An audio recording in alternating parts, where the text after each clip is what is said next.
January 28th, 2026. Welcome to the Global Defense War Monthly Panel. I am John Michael Chambers. We will cover from a military perspective just what is going on behind the scenes, and I will set the stage for this panel right now before we bring the panel on. And this report is compliments of Guardian Daniel R. Operational Intel, COG, Continuity of Government active. President Trump commands military in control. This is not a drill. The United States is operating under continuity of government protocols. Donald J. Trump is the commander-in-chief. The illusion of democracy is collapsing. SCOTUS is powerless. DC is theater. The military is running the show, and it never stopped. While the world watched staged elections and fake inaugurations, COG, or continuity of government, protocols were activated. These Cold War era procedures were designed for nuclear scenarios, but they've been used now in silence to defend the republic from an internal enemy. President Trump never left. He never conceded. He never surrendered his command. Key facts they hid from you. 1. President Trump's executive orders remain in effect. Executive Order 13912, activating the Ready Reserve for Wartime Authority. Executive Order 13848, sanctions for foreign election interference. Executive Order 13818, blocking the property of persons involved in serious human rights abuse or corruption, neither revoked. Not under Biden, because Biden was never in charge. The military never transferred authority. The chain of command stayed intact under President Trump. We do recall that Mar-a-Lago became a no-fly zone. SCOTUS is out. Jurisdiction suspended. In a May 2025 dissent, Alito admitted, quote, "We lack jurisdiction." Translation, under continuity of government, SCOTUS is legally neutered. The courts cannot act under wartime continuity. They admitted their powerlessness. Washington, D.C. is a fortress, 25,000 plus troops deployed during the fake 2020 inauguration, fences, checkpoints, surveillance, all signs of perhaps martial law. We are witnessing a silent military occupation. Every agency, every delay, every cryptic executive order has been by design. Not incompetence, strategic warfare. President Trump is back, never left, and nothing has changed. He resumed public leadership in 2025, but the classified wartime structures remained. He is now leading from two fronts: a public presidency to stabilize the population, and a military operation dismantling the global cabal and deep state apparatus. This is not politics, this is war. The media is feeding you illusions. The deep state is panicking. The courts are empty shells, but the military and the Constitution are fully engaged. The silent war is real, and the commander is active. President Trump didn't come back. He was always in control, and the world is about to learn what continuity of government really means. All right, now, due to scheduling conflicts, our good friend, retired Lieutenant Colonel Ricardo Bossi, will not be joining us in today's episode on the Global Defense War panel, but you can catch Ricardo and I every other Monday, this Monday coming, on Bossi Briefs, and he will return to this very panel in the February broadcast. But in his place, I'm honored and pleased to announce we have Sheila Holm joining the panel. Sheila is a deep state a researcher and a deep researcher, theologian, and Christian. She's a prolific author of 19 books, including An Eternal Plan and the book called For the Sake of America series. All right, Michael Jaco, retired veteran, Navy SEAL, dedicated a total of 35 years serving the U.S. Constitution in high-risk environments with a very popular podcast. We also have joining us, of course, retired Army Derek Johnson, expert on tabulating and covering Commander-in-Chief President Donald J. Trump's laws and orders and updates to the Law of War Manual, the PEDS, etc., and relating them to the current events as they unfold. Also joining us is Canadian military firefighter Brad Wozni. All right, let's bring the panel on. Welcome back. Good to see everyone. And welcome Sheila home to our military panel. While Sheila is not served in the military, those that know Sheila home, she's cut from a very, very different cloth. And we're very honored to have Sheila here with this panel to give us her insights as well as our military friends. So I'm just going to jump right into it, folks. I've got several different things I'd like to talk about. There are so many things going on. If time allows, and I hadn't raised something that's really something you'd like to bring to the surface, just offer it up, please. We're going to begin with Minnesota. We see the chaos unfolding on the streets there. Do you see this spreading? Is the question. We're going to start with Michael Jaco. Do you see this spreading into more states? The chaos in Minnesota. Explore it any way you can. Who's behind it? One moment, sir. And are you in favor of President Trump invoking the Insurrection Act? So let's go there, Michael. I'm sorry. Go ahead. Yeah, I think that it's very possible that it's going to spread. All the other states are watching this. This is pretty much the tip of the iceberg of what's possibly coming. But Trump is handling it very well. They're finding out, who's doing the funding. That just came out with Kash Patel. He said, we have the names. Oh, that's not good, because once you get the names, you get the funding, that will carry over into the potential of them doing this in other states, which many of us predicted that they would do. So that's pretty close to a death knell for the deep state, using this in different places. So today we have Tom Homan moving in and taking charge and taking it to the next level. We just had another shooting. It remains to be seen, what that was. I think that they targeted that guy. I don't know if that was, an execution they did there, but that was kind of, the more I look at that, I'm like, they took the gun away from the guy and then they shot him. It's like, so it's what we're seeing from them. They have rules of engagement. They're treating it just like a war, and they're using the press. The press is coming in and watching people and using the system to find license plates numbers. So they're actually tapped into the larger system. Somebody is giving them information when the ICE agents and so forth are going to hotels. The people that are behind the desk are telling the ICE, not the ICE, but the rioters, that we got some people here. So this is a larger thing. I've seen some of the influencers that are coming in to report, and they're being followed. Once they're discovered to be not part of the press, that is part of their team, then they start to make statements, and they're calling them out and says shame, shame, shame. These are probably codes. Those of us who have been in the military, I think they're codes that they're using to telegraph that these are not part of our team. The press is, most of the press is part of their team.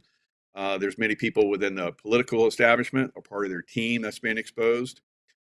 President Trump had a conversation with Tim Walz, and Tim Walz decided to, get on board. So President Trump probably disclosed a lot of information that they had on him and other people within the political establishment.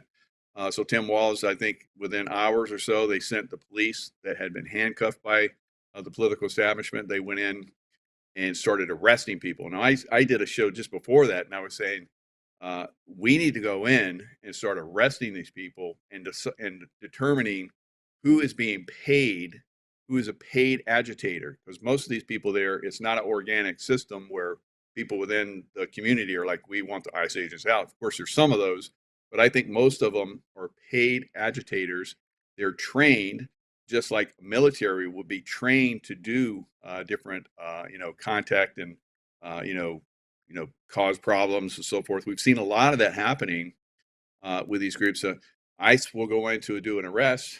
Normally it would take 3 or 4 ICE agents. They have to show up with 15 to provide a perimeter while they do their arrest. It's out of control. The local police establishment should have been doing that. So all of the different deep state, cities and governorships and states and so forth, California, Illinois, New York, to name just a few, are all looking at how the President Trump reacts to this.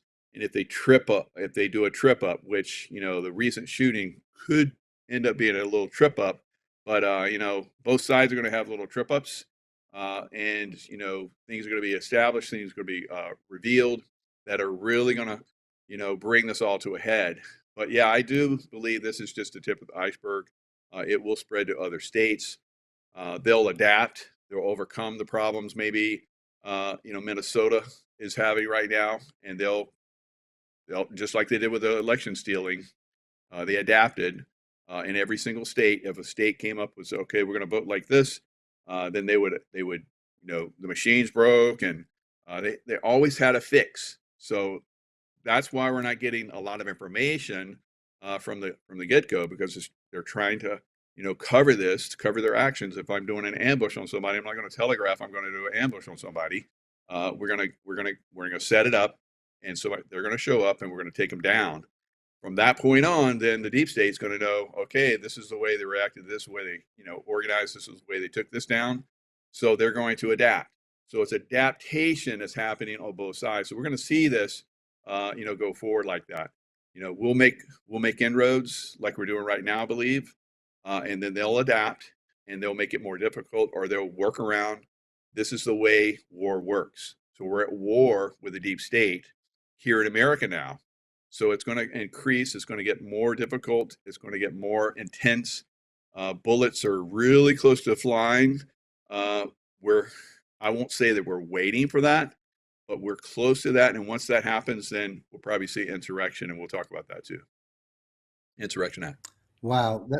Yes, that's a great analysis in terms of the adaptation from both sides, and this being sort of the test run, if you want to call it that, as this madness moves through other cities and states. What Before we move through the panel, let's do a follow up with your question, Michael, on insurrection. It seems to me that most of the people in America, at least the sentiment I'm picking up, everyone's really waiting for the president to invoke the Insurrection Act. Do you think that's coming? And that, of course, I would assume it would be compartmentalized to the location that requires it versus nationwide. So that's part A. Part B is, can you differentiate between insurrection and martial law? Yeah, I've been into many countries where martial law was being implemented in combat zones and so forth. So I'm familiar with moving around in a military law type environment. You can still get around, although you don't want to get out in the way of like some of the military guys. You don't want to rub them the wrong way. I've had placards, and we're obviously Americans. We look like Americans. But when you try and move around some of these military guys, they'll get a little antsy, and you could get lit up. All right. So military law is not where we want to go. And I don't think overall we're going to go to a military law in America. It'll be Insurrection Act that will happen for individual cities. Or, I don't think it's going to get much bigger than that. But we could see major cities have insurrection acts where the military moves in and starts to take down people. Because the military, like we saw with Maduro, has some very high tech, games that they can play. Because these guys, like I said, will adapt, and it will be more difficult for like an ICE agent or police or so forth, or National Guard. You'll need more specific, highly trained people to go in and take down some of these bad actors that are out there, and they're highly trained. We got terrorists that are absolutely here in America, and they've fought us for a long time. So we have them in America thanks to the Biden administration on a very high level, thousands of them. So it is going to be difficult in some of these areas to take them down, and absolutely we're going to have military high level professionals go in and take care of that. Well, thank goodness for that. And when you speak about all these terrorists that are well trained in infiltrating this country, certainly over the last 4 years, we It reminds me of Sheriff Richard Mack, who said, listen, they're not here to play checkers and chess. People better pray, plan, and prepare. So thank you, Michael. Let's take the same line of questioning to Derek Johnson, on the subject of Minnesota insurrection and spreading to states and so forth. Well, Derek? it's all to be Yep. expected. Partial. There's always two parts of this story. 145-47 already shows you that we are, in fact, are in a portion of a martial law because we have the suspension of habeas corpus, and that's been used quite a few times. And you've heard Stephen Miller mention that. So, also the Insurrection Act, President does not have to tell the people that he's invoked the Insurrection Act whatsoever. You can look this up. It's on .gov sites. Does not have to tell the people. It's the same concept of, if I know that you're afraid of a wolf and a wolf's at your door, why would I tell you there's a wolf at your door if I can get the wolf off your door without alerting you and then getting you into a stable position to where I can say, hey, I know you don't like wolves. You had one 2 weeks ago. I removed it. Now let's talk about prevention of how we can keep wolves from getting in your yard, getting on your porch, getting to your door. So there's 45-47 outlines that. And, like Walls and this little mayor who has no testosterone whatsoever in his body, but his wife does. His wife was a lobbyist. See, so all this is pointing to the fraud. Now, a portion of this, you're going to have a few agitators get out there because they're paid for, but this is exposing those that are on the lower levels. That's how far we've come in this. We're now to the low level agitators, which is cool, which means all your high big dogs are out. James Comey hasn't posted on his Twitter or X account since June last year. 1.1 million followers. I'm pretty sure if I was having someone talking trash about me and I have 1.1 million followers, I'm pretty sure I could stir them up with, hey, you're following me for a reason. Why hasn't he posted? All right, so there's all these high levels have gone. And if you'll go read the Unconventional Warfare Pocket Guide, you'll see that portions of this is actually staged, all right, to get people, engaged, things of that nature. The other portion is rooting some of these low-level, perpetrators out and saying, all right, you want a record for the rest of your life? Come on out. We'll give you one. And if you act even more stupid, we can give you something else called a pine box. If Tom Homan was the solvent the whole time, if he was the solution, he'd have been the solution the whole time.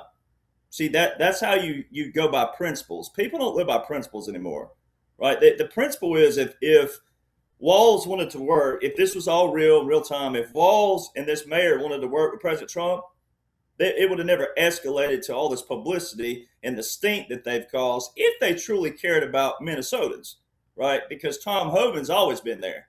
And that's what Tom Homan does, and ICE was already there. So Tom Homan would not be the solution for libtards and also Democrats, because Tom Homan is a guy who punched me in the ribs and said, keep doing what you're doing. And he sounded like Sylvester Stallone. This guy is the real deal, right? So Tom Homan's not going there to talk about unicorns and fairy tales, right? So if he was the solution the whole time, he was already the solution. So if this was all real time, it's not, though. It's for the people, what we call the target audience, what other people call the normies. Because like the press, there's examples that shows the press. One, when you declare a national emergency, the emergency to that, there is a restricting telecommunications. The president can restrict telecommunications, a TV, radio, internet, etc. All right, he can decide what he wants to do, how he wants to use them, if he wants to use certain teams. All right, well, the appeals court have banned the AP, the Associated Press. They've been banned from Mar-a-Lago and also the White House.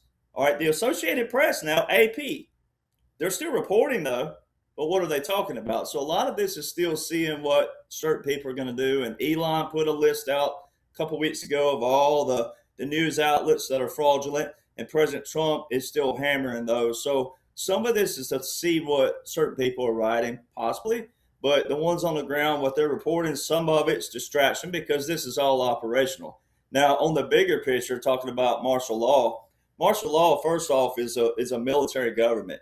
And then continuity government, right? The difference in a whole of government and a continuity of government.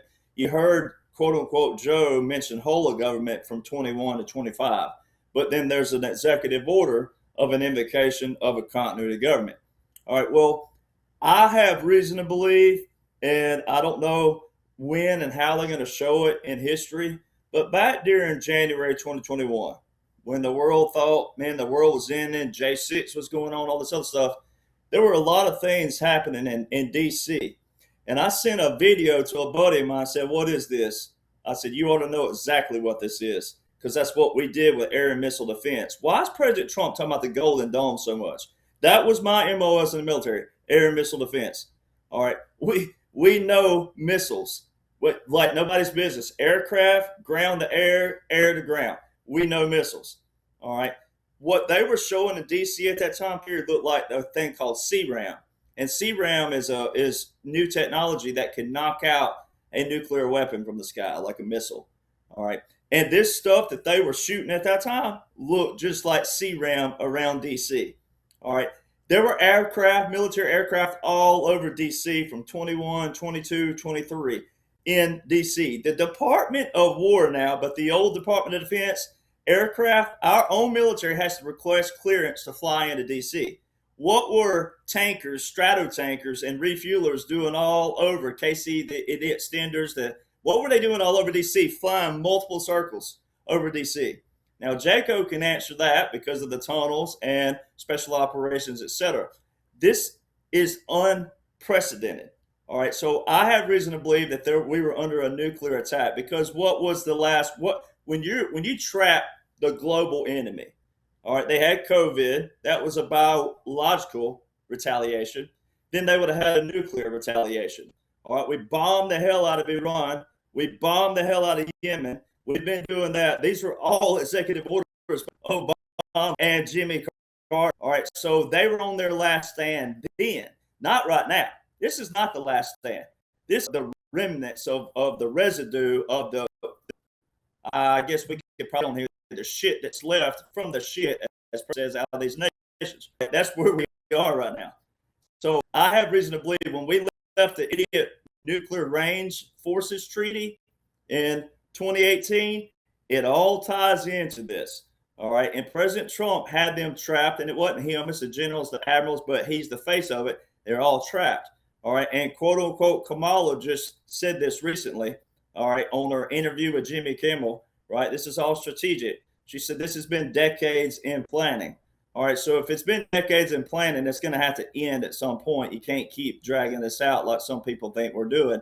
This is the remnants of it. This is just all to get people engaged. The movie of Melania is coming out. They're getting people engaged. They're getting people locked in. They're using actors and TV and sports. Nick Saban, University of Alabama, my undergrad, he was what most people thought was a liberal. He just paired up with President Trump with an executive order, and he said a speech at the ESPYs or whatever it was, and he said specifically that our game can bring people together, our sports. And President Trump said we're going to have all these sports and all these leads coming in after July 4, 2026. Like, it's all setting up, right? So all this is the end goal, and a lot of people can't see it because they've been brainwashed, but the end goal is still to bring everybody together, Democrat, Republican, liberal, Buddhist, atheist, whatever heck you are, right? To say, hey, look, we have a functioning government. Go read the Federalist Papers. Read what our founders talked about. They had differences. We need differences, and we got to have differences. Same thing with religion, same thing and all that. So when you go read the founders and you watch what President Trump and the generals and all of them are doing, they have strategized this to where everybody can come together on a neutral ground and still have differences. But you got to get people engaged, and you got to break that. And the way they're breaking it is what President Trump says. You got to give them what they want. People love drama in this country. I hate it. They love it. So you give it to them the way they want. You get them engaged. And President Trump, you got to listen to him. He says this all the time. He said that, but he also said with the people out there that, hey, criticism's not always bad. See, because criticism gets them engaged. All right. So you can yell at me all you want. And that's why I use the John Wayne movie all the time, where the little boy was stuttering. And then he said, you almost got your friend killed. And he, well, I tried, and he was stuttering. He said, the hell you did. And he said, oh, if that had been you out there, we'd have heard you loud and clear. But he kept stuttering, and the more John Wayne yelled at him, he spoke clearly. And then when he finally said it, he said a string of expletives where he said, you GD MF son, or you GD mean GD son of a whatever it was. And he said it clear. And John Wayne said, I wouldn't make it a habit of calling me that, son, right? John Wayne don't care. President Trump don't care. That's why they use the man who has everything in the world. He has nothing to lose. He has nothing to gain, though. He has everything in the world. They use the man who was neutral, who wasn't military, but who also wasn't a career politician. They used somebody who, yeah, maybe he had a hooker in his life or two. Who cares? All right, it's like the Bible talks about. And they're trying to get all these people to break all these barriers of this judgment that people put on everybody, when if we all had to stand up somewhere in our life and say what we just did the week before, it'd be game over. It'd be a stone throwing party like nobody's business.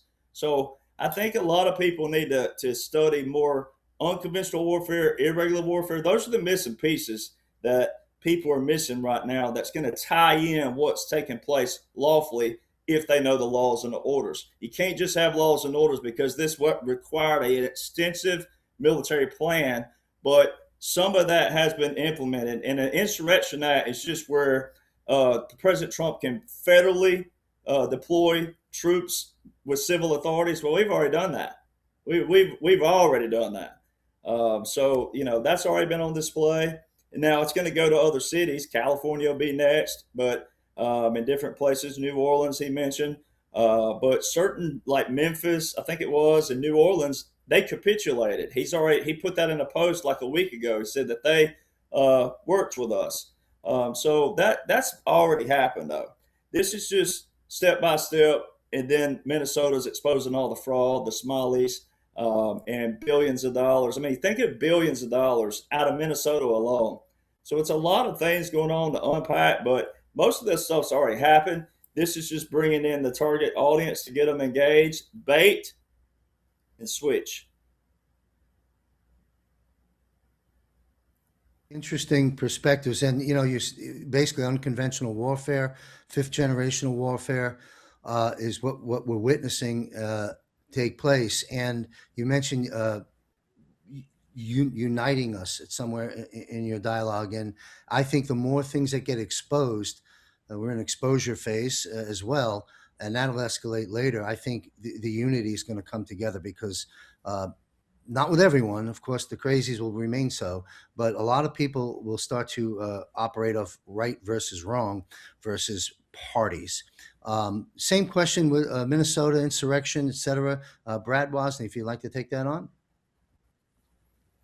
No, I think it's pretty great, because it also ties into, even Bannon just had it on War Room right before we came on, that Canada, Venezuela, China, Carney, who doesn't even have an X profile that has a gray check mark, and there's a perfect calm ever since he was installed in April of 2025, does not have a gray check mark on his Twitter X profile. And he keeps getting tagged by Scavino, the White House, and Trump on X with that regular blue check mark. So there's a massive calm there. And they're also disclosing that Venezuela is funding the ICE protesters as well, alongside Soros and all of those initiatives. That's pretty big. And then we also saw in Canada just today, Surrey, BC, which has a 69% crime rate, which everybody's like, where is Surrey, BC? That's just part of the port of Vancouver, where there was the big drug bust that was announced less than a year ago, where they found the largest amount of Chinese and Mexican Sinaloan cartel fentanyl, which had ever been produced in the world, which could kill about 250 million people in the world, something in the RCMP reported like 15 times over. And that is right there beside Surrey, BC. And the mayor of Surrey, BC today, who supported DAI, all of the vaccinations of the mass genocide, which the vaccines are, right? They are, and now it's everywhere, even today, and even RFK is out there right now. And this all ties back to what is going on in Minnesota and all across the parts of the world, and the new accord that was just signed between India and the EU today as well, is that they are turned all these people, which could have been, God-fearing, great patriots in all the nations, right? One America, continent of America, making America great again, bringing us back, like Juan called me, and I had reported here on the show, and Juan and I have done shows as well, on December 24th of 2024, 26th, Boxing Day evening, and said, we're going to buy Greenland we are going to welcome Canada back into America, since it was Colony Canada, Article 11, 1777, America's first constitution, and the 2nd Canadian Regiment fought with George Washington, and bring that back. Well, the mayor of Surrey, BC right now, the most crime-ridden city all across Canada, which used to be,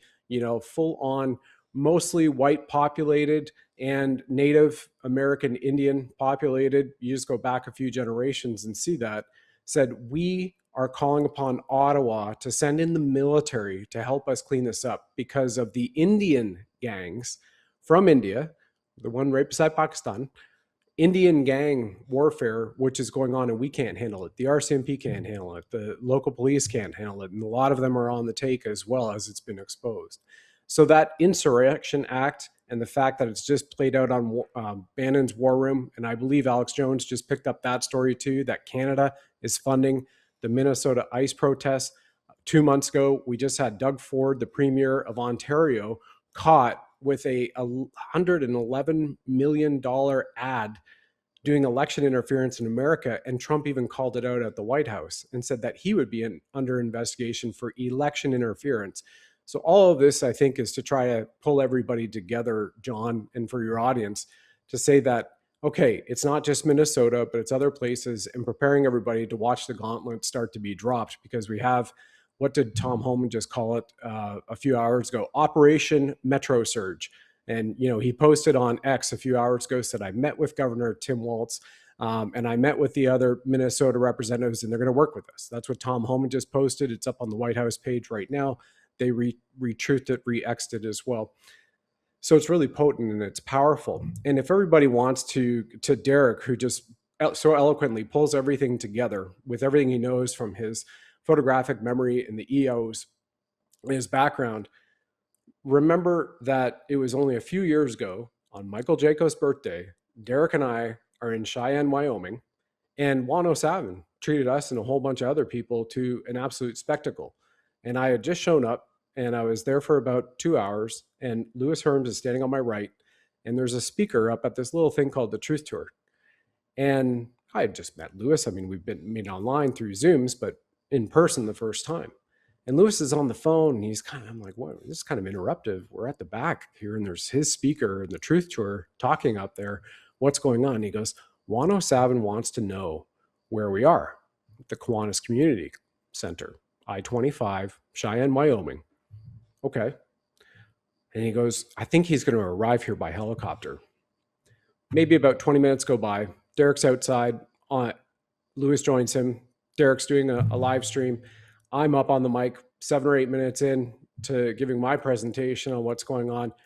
Boom, F-16 tailpipe right out the window shake, like a scene right out of Top Gun, 100%. Like, that's crazy. That's rare. That's never happened. We take a few minutes, about 2 minutes. We're like, that was awesome. Okay, cool. We sit down in the chair. I start talking again. Interrupted by another afterburner tailpipe F-16. So we all go outside. We had 8 F-16s, 100 to 150 feet off the deck. And you've got Michael here. You've got Derek here, likely Sheila as well. And as you all well know from this story being shared multiple times over the years, that we had it verified by multiple people that there's only one of 2 people in the American government that can declassify residential airspace like the Kiwanis Community Center in Cheyenne, Wyoming, and allow military jets to overfly it at 100 to 150 feet off the deck. And that happens to be the commander-in-chief or the one who's running all of the Joint Chiefs at the time. And that was it. And then Juan called and said, did you guys like the air show? And by the way, we also had C-130s. We had helicopter Blackhawks for 5 more hours waving at us. Now the Truth Tour, as we're still going on and having our presentations and mingling with these patriots during mass lockdowns. So it's truly amazing for everybody to take away from that as we're talking about Insurrection Act and what's to come and what's to play out for the normies and bring them on, as well as I talked about the vaccine genocide, what also was, played out many times and is well up there now. Even President Trump truthed it a few months ago that all vaccines are poison. And that we saw that what is in these vaccines, COVID-19 and also in the flu shot, which is rolling out there, which is really unfortunate. I don't know if it's still in it for sure. I can't tell you, But what we've seen all the evidence, and even the McCullough Foundation put it out there as well, and said the mRNA gene editing biotech weapon, which is what is classified by the Alliance of Indigenous Nations, whom I've had on my show, and they are an international tribunal, and they are recognized by Canada, and they are recognized twice by the Supreme Court of the United States, has classified them as a weapon of mass destruction. They are a gene editing biotechnological and radiological weapon. And Peter McCullough and the McCullough Foundation just put out and said, based on all the evidence that we've assembled, it has a 100% or near 100% rather, I don't want to take that exact words right from his mouth, that it alters the brain chemistry and it hooks people up like into the Internet of Things in antennas. And we've seen other massive shows, and Michael's done these shows for years, and I've talked about it on my show as well, that it then has the ability for people to be hooked up and it takes over their brain chemistry. So that can also be going on right now.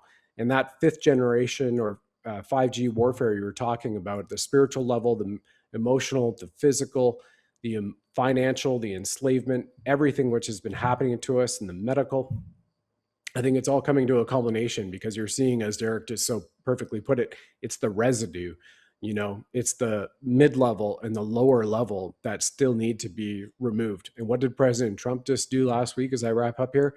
He signed an executive order to bring back mental institutions. And he even said in that press conference, he was, I really hate to do this. But that's kind of where I guess most of these people belong if they don't clean themselves up, or they're not even having any more self-awareness that they need that type of a help to eventually be cleaned up and hopefully restored, to the way that they should be in their body. And I feel that this is truly remarkable. And I know the world is watching, John, not only just on your show here, but from all of the political and the business establishments across all of the nations of the world, because they're looking at what America is going to do. Because if they're going to do that in their own country and they're going to clean up their own cities and they're partnered with America, that they need to make sure that their act is the same. And on February 11th, we have coming up, General Raising Cane has just called upon all 34 nations to bring in and have a General Assembly meeting of all the military leaders of 34 nations. You can't just ring up and say, hey, in the next 2.5 weeks, I'm having a conference and I expect you to be there. And that's going to happen unless you know that there is absolute control of the Western Hemisphere with the Don Rowe Doctrine in effect and playing out. And they know that as well. And I think that is going to be something to watch. What happens on February 11th, too, from that conference. Fascinating, incredible times we're living in. And to our audience, we're going to, what we can expect is a lot of chaos, and we see it around us. And you alluded to some of the chaos in Canada moments ago and other places around the world, because we're putting order in. The geopolitical landscape is changing. We're actually beginning one nation at a time, starting here at home in America, freeing nations from the demonic, satanic, tyrannical forces that have made life a living hell on this planet. So the chaos is what we're witnessing as we begin, and not just with Trump leading the way, but with our alliances around the world, putting order into things. To our audience, just pray, plan, and prepare. That's what you can do, and keep putting the truth out there. But expect chaos, expect disruption. This is going to happen, and has to happen in order for us to get to the other side. Sheila Holm, thank you for joining us. It's good to see you here on this panel. You've been listening to our other panel guests. How would you like to weigh in on the Minnesota, the Insurrection Act, and the things we've been discussing? Minnesota is the template. And I'm hearing chatter now that it's not just going to be 12 cities, it's 15. And at the same time, they brought up the penguin unit, just like people are shocked about the ghost unit. And so to have a penguin unit that can be trained in the deep freezing weather that we've been experiencing, even here in Georgia, it's not going to get above freezing. It's going to be in the barely double digits all week at night, and a lot of rain during the day. It's just crazy and never gets above 40. It's just, we're in this, and we're in it for the long haul. But there was a wonderful thing that happened tonight while the president was flying out to Iowa. He's in Iowa tonight, and speaking. It's like a rally in Iowa a year after the primary last year, thanking them. And he sent out a message that was quite profound. And it was that he sent J.D. Vance, and the mayor and the governor didn't want any help. and they wouldn't help. And so then he sent out Homan, and he said to all of us, he's going to get a great report from Homan, and then they're going to figure out what they're going to do. So tonight he decided he's not getting any answers, and they're not wanting to provide any help. And so now he sent in the 101st Airborne and under the general, and they're on their way there by helicopter tonight, landing by helicopter tonight. That should kind of put Minneapolis on its ear. So that's what's happening in the right now. And there were such amazing statements, because I didn't know, from not being a military background, family, but not myself. And so where we're at with Minnesota, my dad's family is Norwegian, and none of the cousins, because I contacted them, none of the cousins were aware that their state Senate candidate in Minnesota is working with Walls. And she's the organizer of the riots that are going on in Minneapolis right now. So we found the training group, we found all the lies. And the man, I did hear, Jaco, I did hear that the man that had the gun and the multiple magazines, so he wasn't just there, because a lot of our guys are conceal and carry around the country, but this guy didn't just have the gun, but he had the gun and multiple magazines that he never would have needed unless he had an assignment for the event. And so when they grabbed him, he didn't have the safety on and his gun went off. And that's what happened. And so they've done a major investigation on that the latter part of today. And that's what they're announcing right at the end of today.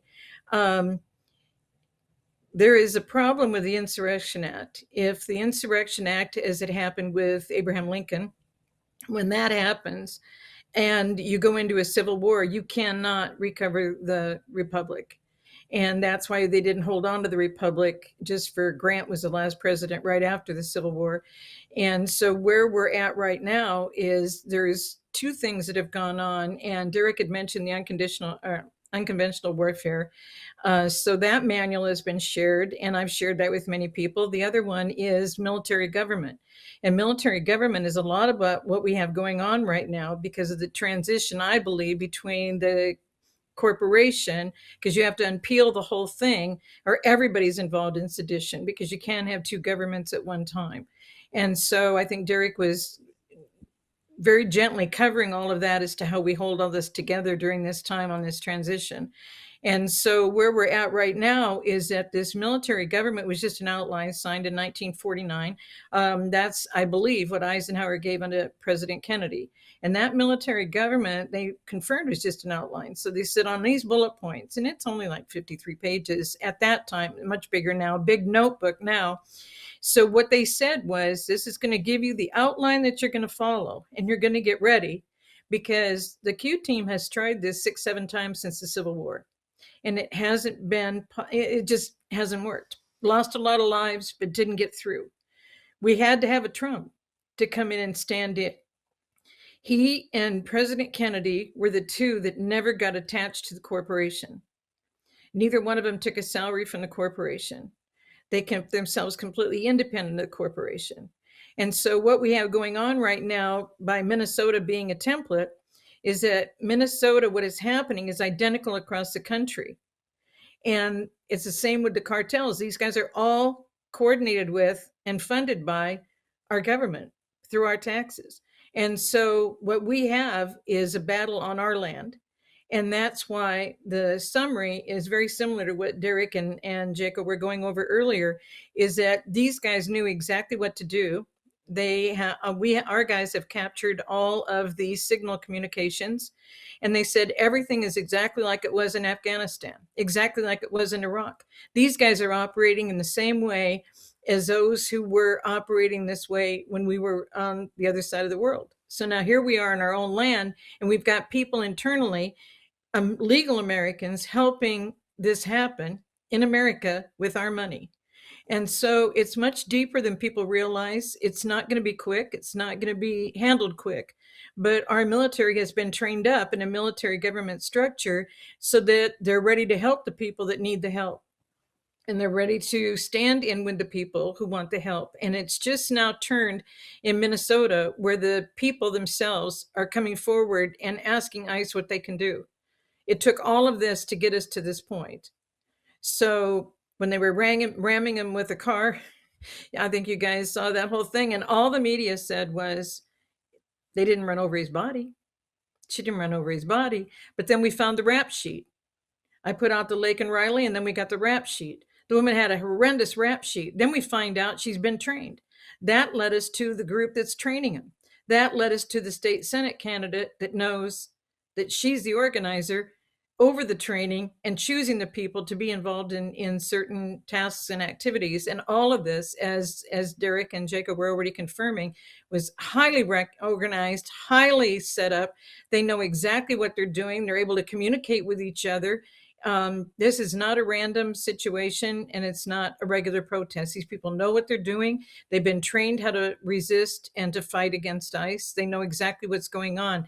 And this is across, and now they have found evidence of this now in 15 cities instead of 12. We'd heard 14. I've heard 14 for a long time, that there were going to be 14 cities that were going to rise up. So, but to head into insurrection, and yet the president joked the night of Maduro, after the skiff and everything was done at Mar-a-Lago, he was on the plane and he was talking to the press corps. And he said, did you know that George W., did you know that he actually went through and issued out 22 insurrections? And I was like, what? He had more than one? And because everybody's making a big deal, is he going to do it or is he not going to do it? But the coordination of this, and there was one other thing, when you were mentioning, Jaco, about AP, the Associated Press, now why are they being blocked? Why are they being stopped? I spent a lot of time with ABC in San Diego.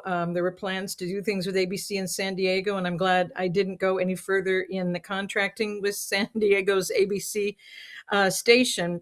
But the 4 a.m. memo, remember hearing that comment? Somebody's giving these guys a 4 a.m. memo, and they're all saying the same things on all the stations. That 4 a.m. memo is the teletype that comes out from AP. AP has been coordinating all of this for generations.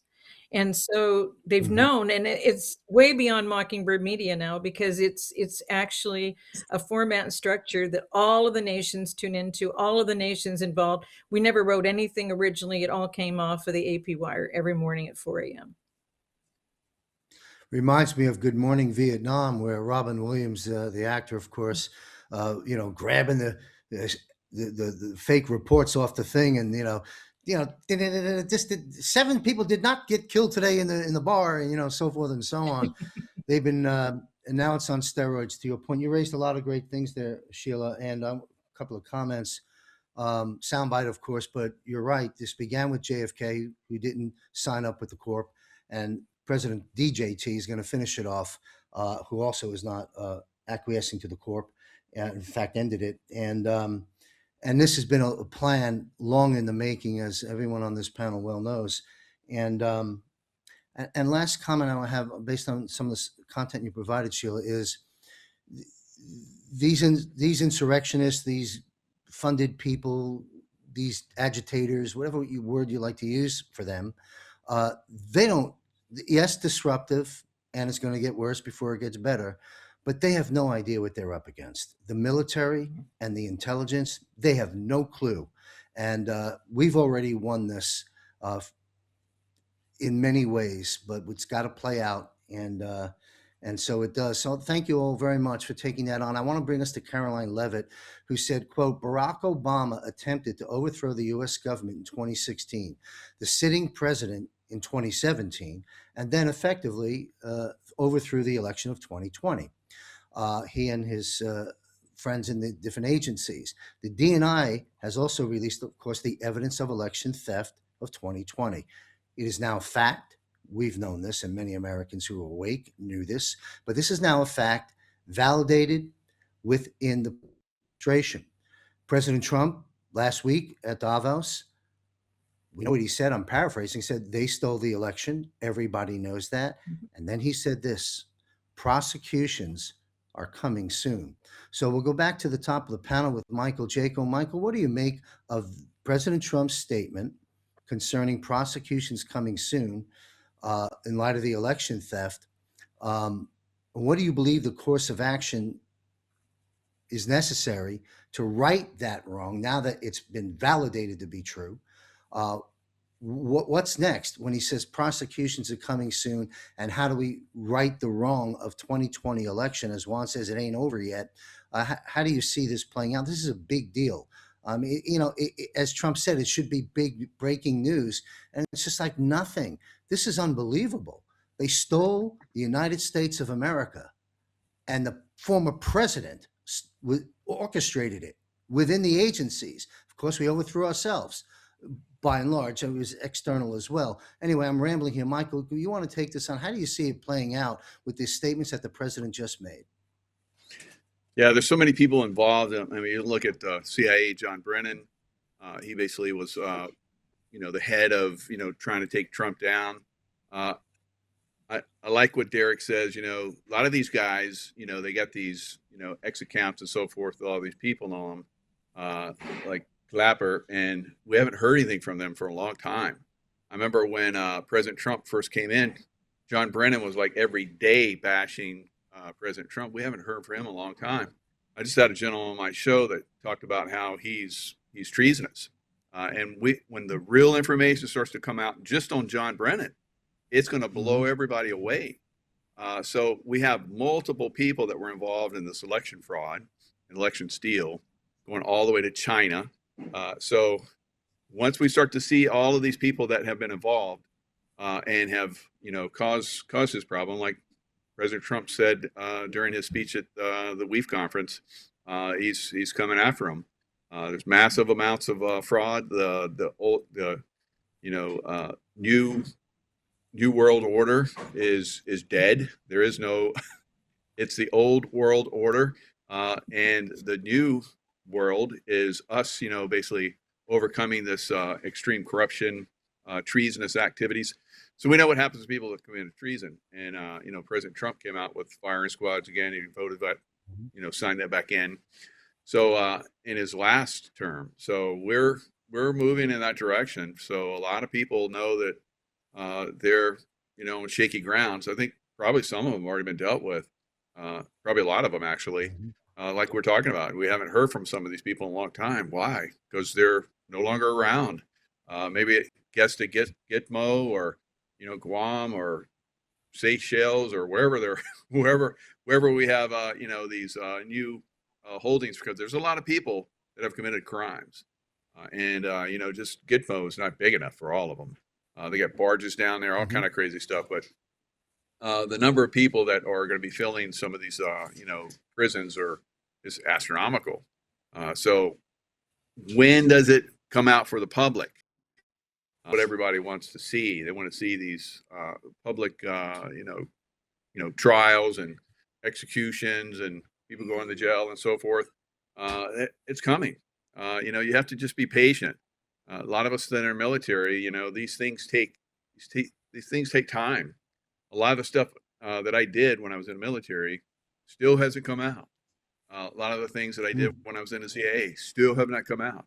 And they would be very revelatory, and people would be stunned by some of the things that we did and accomplished. But it takes time for these things to eventually roll out. There's stages, and when they come out, when this happens, we're going to release this. Oh no, they did this, so we have to wait now. So there's a lot of these things that have to transpire before all of these things get revealed. But revealed they will be. And the criminals that have been involved will be prosecuted. We're only talking 1 or 2% of the population. Yeah, that's a lot. That's tens, hundreds of thousands of people. Yeah, but the rest of America, the other 98%, we're going to live amazing lives, and it's already started. It's frustrating not to see this happen sooner, but I'm a very patient man. I see it. I think all of us in this panel, we've seen these things. We try to inform people the best we can to be calm, be patient. It's coming. Some of these things have already transpired. They'll be revealed in their right time. So yeah, amazing things are happening. These guys are being taken down. The reveals are going to be tremendous. Just be patient. Excellent analysis and good advice to everybody listening on the patience aspect. Believe me, don't believe me, just listen to Michael Jaco. This is a military operation. On a hunch, they know a little bit more than the average person on the street about warfare, whether it's kinetic or otherwise. The plan is unfolding, and it's been a long game. Some say before JFK, but we can use JFK till now as for sure the operation. And so Michael talks about patience. Well, there's some patience, and you revealed, Michael, that there's data that you know about from the previous roles you acted in the CIA, for example, that still haven't been revealed or played out. So, folks, just trust the plan and know that God's in control. So, trust in your faith. We'll take the same question to Derek Johnson about the president's statements at Davos and the progress we may be making. How do you see all this playing out? Was 45-47 again is a pre-planned strategic operation, meaning every aspect of this has been pre-planned. So this is the part we're in the rollout portion. So this is where we are in the rollout. One, like Jaco, we were just talking about military protocol. We have to do it right. We have to do it right. We have to get it right. And the only way to do it right, get it right, for humanity's sake, is to make sure that we do it with integrity. Because the first moment that we slip or cut corners, guess what the enemy's going to do? There's no integrity in that. It's the same thing as shooting someone in the back, right? You look them in the face, look them in the eye, you fight on the equal playing field. If you don't have a weapon, you don't have a weapon. That's equality. That is how you're supposed to do it. So there's no way President Trump could have come in and done things the way they did it. Right? You have to have every single aspect of this operation has to be completely different than the hijacking of America after the Ulysses S. Grant that Sheila was talking about in 1871, in that era right in there. All right. We have to prevent it. See, what Americans want to do is get to the birthday party and say, I'm at the birthday party. They want the cake. They didn't see the preparation and also, did they eat, celebrate? Did they stay and clean up? Americans want justice, but they don't want to prevent how we got to this place in history. That's the first thing. Two, where we are is where Eisenhower, and I hate calling him by that, it's a lot easier with his name, but President Eisenhower and five-star general, former five-star general, right? So a five-star. Right, people need to go look up what a five-star is. We won't have time to talk about that, but we're already in the military government portion where it's the aftermath. So a continuity government would be where it's the aftermath where President Trump will implement certain things after a disaster. Well, you can see that with his nominations. The original President Eisenhower continuity government plan and presidential emergency action documents, the original was military people and businessmen and women. All right. And that's what President Trump, every nomination that President Trump has put into place has either been of special operations, which you see back here on this ball cap right here, special operations. They're either special operations or veteran or let me put it that way, and or a businessman, businesswoman in every nomination to an ambassador seat. Now, not all ambassadors are chief of missions, but all chief of missions are ambassadors. All right. And that's very critical because they act solo. All right. So that's very, very key that they have the confidence, the stature. They can't be compromised. They can't be bought moving into the future. And the third thing about the elections, something as simple as Jack Smith, this just happened this past week. This is really awesome. The testimony and all these other things. It's so genius. It's 5D chess. President Trump gets to be the face of this. He's not the full entity. It's all the generals and the admirals in the background, and world leaders and world generals and world admirals. It's not just ours. This is a world operation. But this was never about 2020, ever. It's a key piece because it's the presidential election, but it's not the end-all, do-all. It's key in taking down, though, the swamp, their rings, and how they kept this charades of games going through the years. I mean, we're talking about the monetary system, the central banks. I mean, we're talking about layers here that we've broken down in other ways.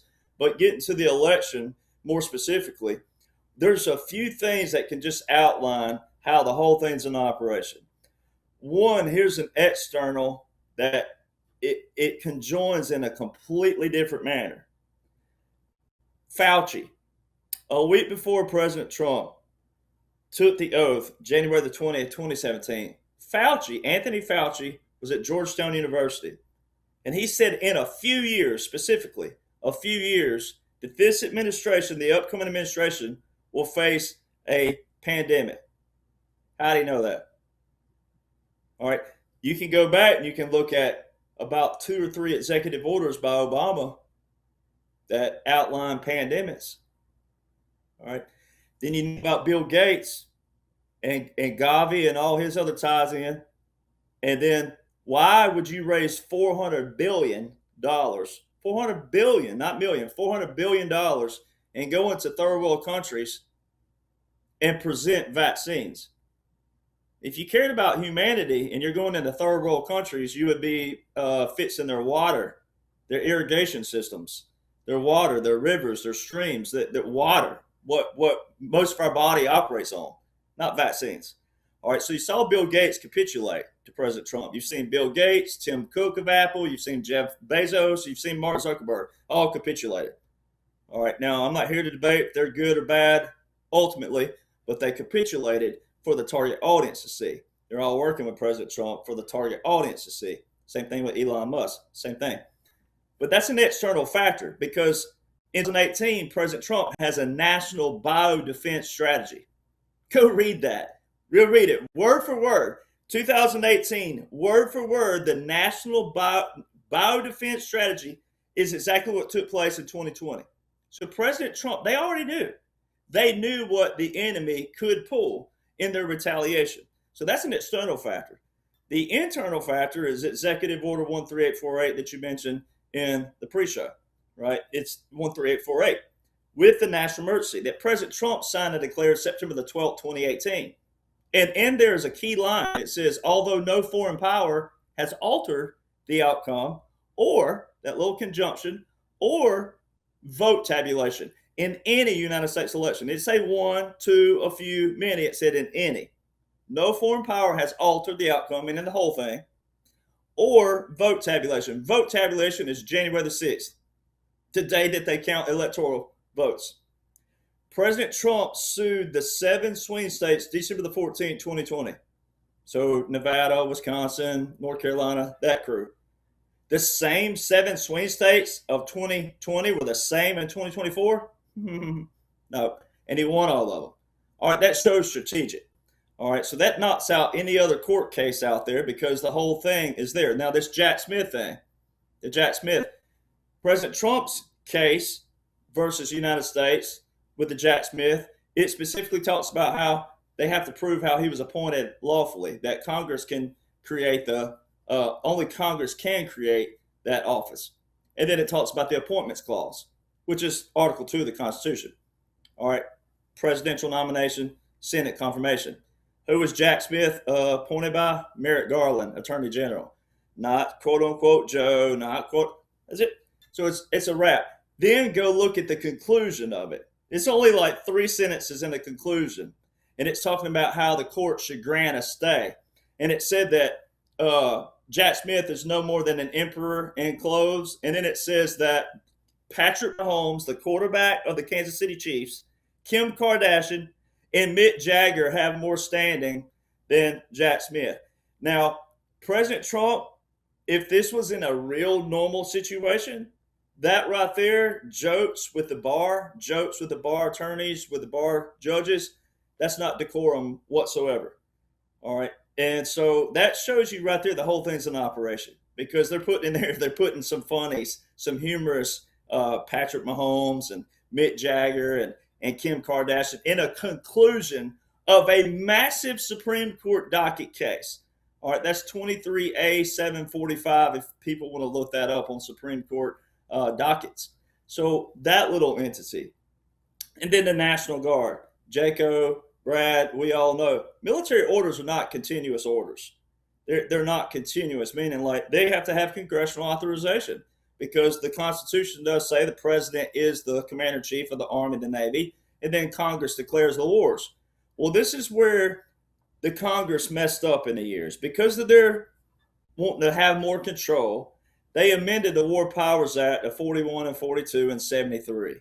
And in there, they made it to where a president must declare a national emergency and then give 48 hours notice.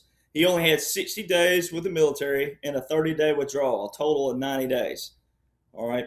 Well, there's not one single foundational Title 10 or Title 32 on the board anywhere by quote unquote Joe Biden. So how are the troops at the border? How are the troops deployed to elections, the polls? The polls, 2018, 2020, 2022, 2024, 14 to 27 states have had National Guard deployment, National Guard cybersecurity teams. They have to be either a Title 10 or a Title 32. If they're SAD status, they still will be operating federally because that federal elections, it's not a state thing only. All right, so that's where that ties in. And so why would quote unquote Joe continue Executive Order 13848 with the national emergency 4 years in a row just to hand back to President Trump January the 2025 to call him a dictator, to call him a Nazi, to call him a king, and then the National Guard are out there? The cybersecurity teams, they are there to prevent any kind of hacking, which means addition or deleting of the votes. So Jack Smith in this quote unquote testimony is perfect because he don't say it was specifically asked about President Trump, the question, especially one of the questions from Pramila Jayapal or Jayapal, however you say her name. All right. She specifically asked about democracy and all this other stuff and a sitting president trying to steal the election. So they're trying to accuse President Trump of stealing the election. And President Trump is saying the 2020 was stolen. So see, there's a principle there, right? You can't have, so you would say, okay, if you thought this was real time and someone says, oh, your guy stole it, and I'm saying, well, your guy stole it, then there's got to be a what?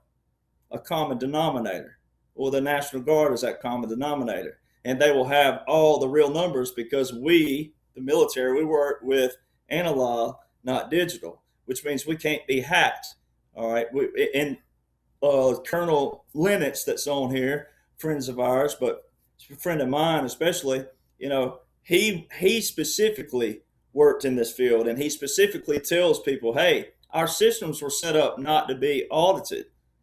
All right. And I it's so humorous. I saw something just yesterday on one of the new .gov sites, and they're using an acronym, and I don't know if Jaco will remember this or Brad, but it's called a dagger, and it's a little device that we had to use, and it's between systems. And this is how complicated some of our military systems are, and they're so old, some of them. With air and missile defense, we had a certain little device, and then we had this little dagger, and then we had this machine that it goes to, and each one you had to type in something to it, right?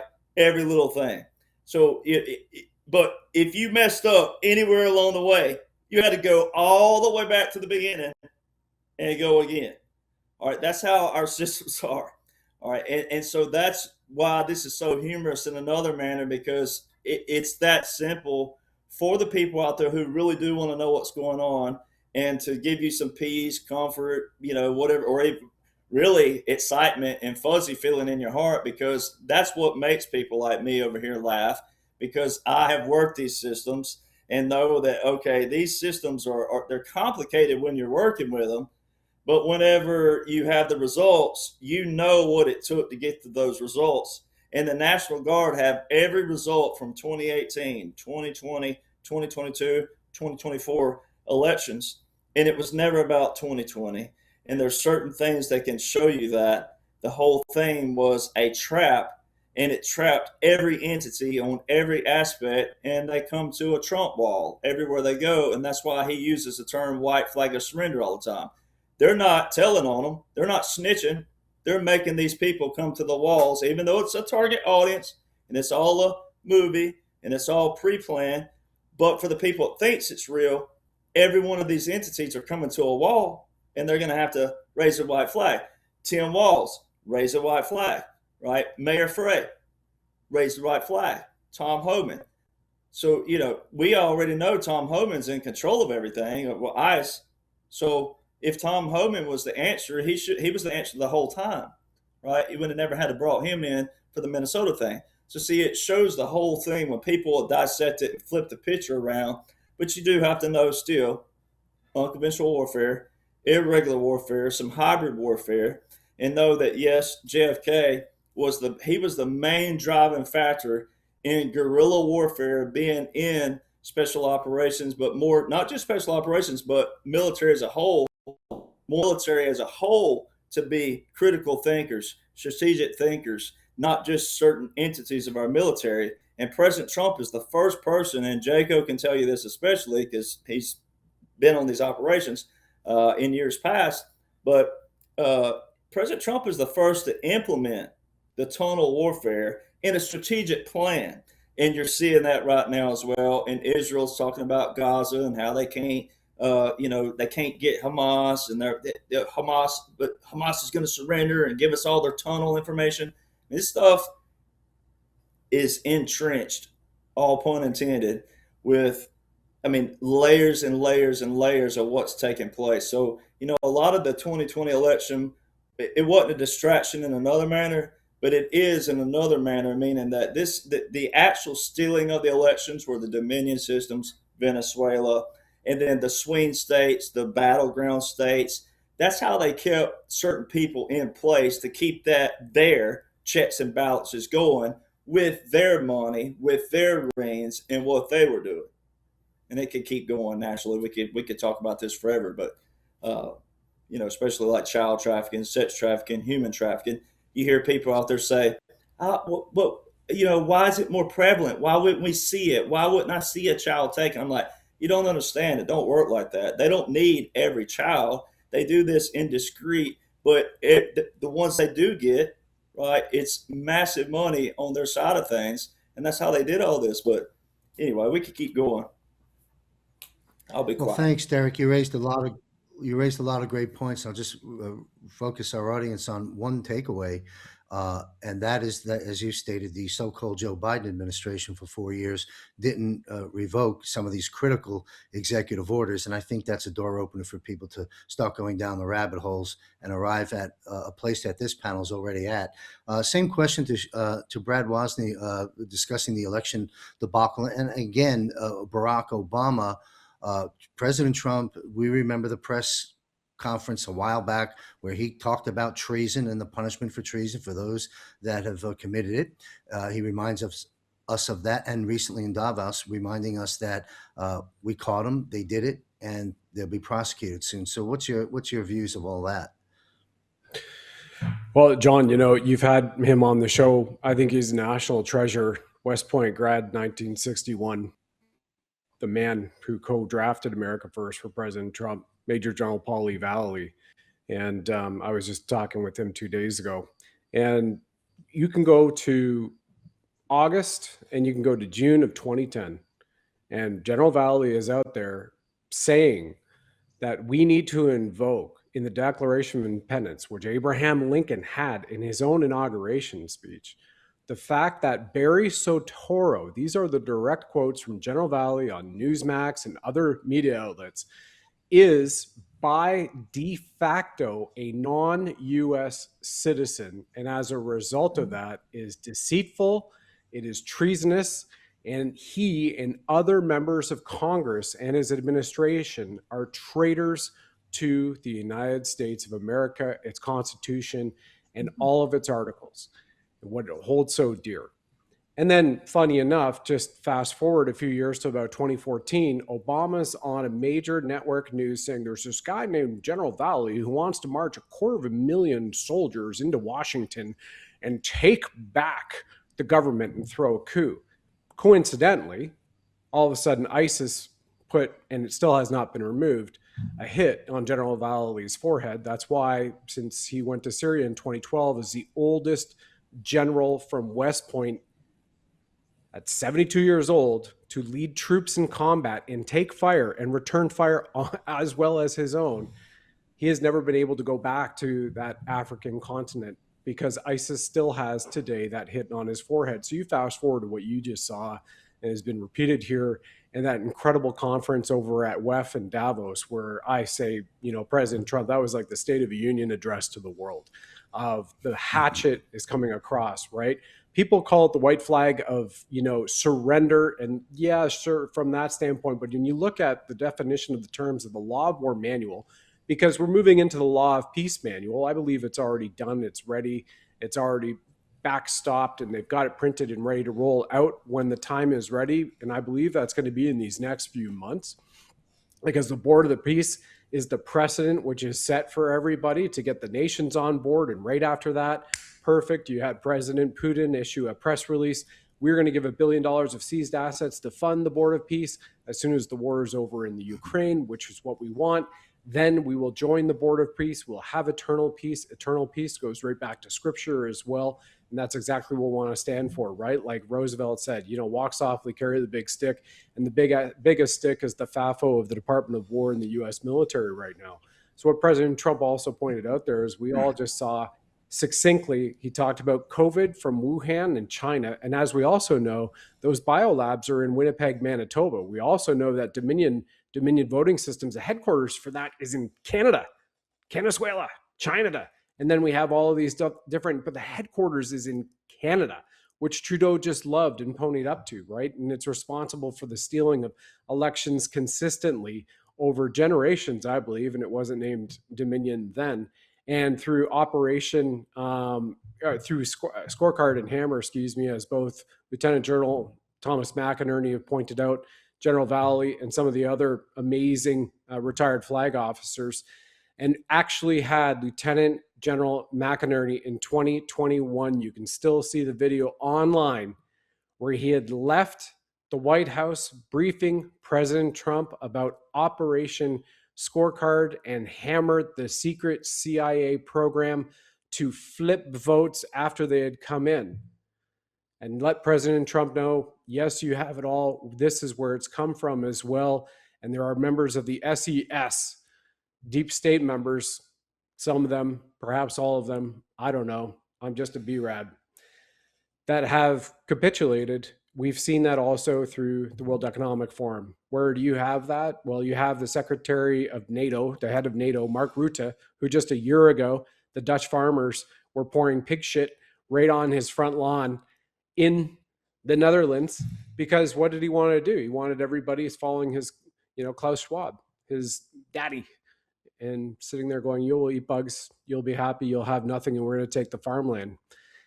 But now he's the head of NATO, and that head of NATO is issuing a press release backing President Trump and everything he said at the World Economic Forum, in particular, supporting his efforts for Greenland. As Juan said 2 years ago, we're going to buy Greenland. It's amazing what 107 has said is coming to fruition, right? We're going to welcome Canada back into America. We're sitting here right now recording this as Jeffrey Rath and the members of the Alberta Prosperity Project, which is for the independence of Alberta, to make it a sovereign nation state. Think like Texas, the Republic of Texas. So they want the Republic of Alberta, and they're negotiating probably right now at dinner time in Washington with Secretary Scott Bessent and the U.S. Treasury and members of his board, which both parties have acknowledged publicly, in particular U.S. Treasury Scott Bessent, negotiating a $500 billion credit facility with maybe JP Morgan Chase. The fact, by the way, he's getting sued for $5 billion US for debanking conservative Americans over the last 6 years, including some of those you see here. 107 as well has mentioned that and put it out in the shows. He was debanked as well. You're looking at a Canadian here who is debanked too. And sitting here going, $500 billion for a sovereign nation state of Alberta, the moment that we have Albertans say we want independence, and then it happens and they're immediately left, and then they have this trade that immediately begins with the United States, and that deal is done. It's almost kind of like what Juan has foreshadowed about welcoming Canada back into America is playing out for us right now, like a movie, so to speak.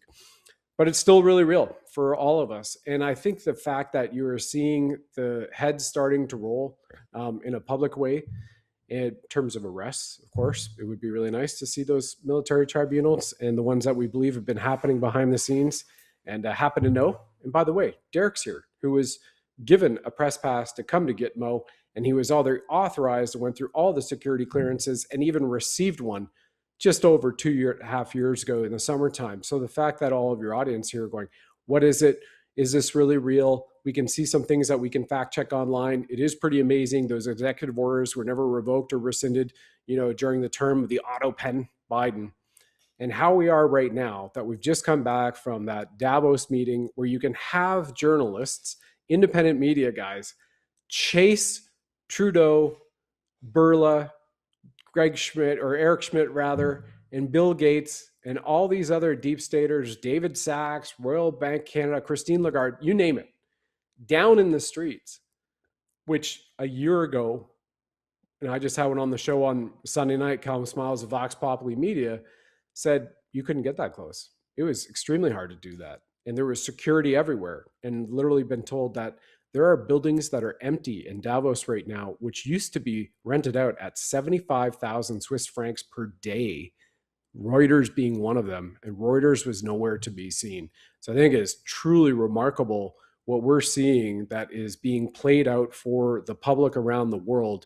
And no longer do you have to feel that scrutiny, and the censorship of media, which were blowing us up, right, with fact checks and hitting us. Michael knows this greater than any of us, TikTok and YouTube accounts and whatnot coming down just a year ago.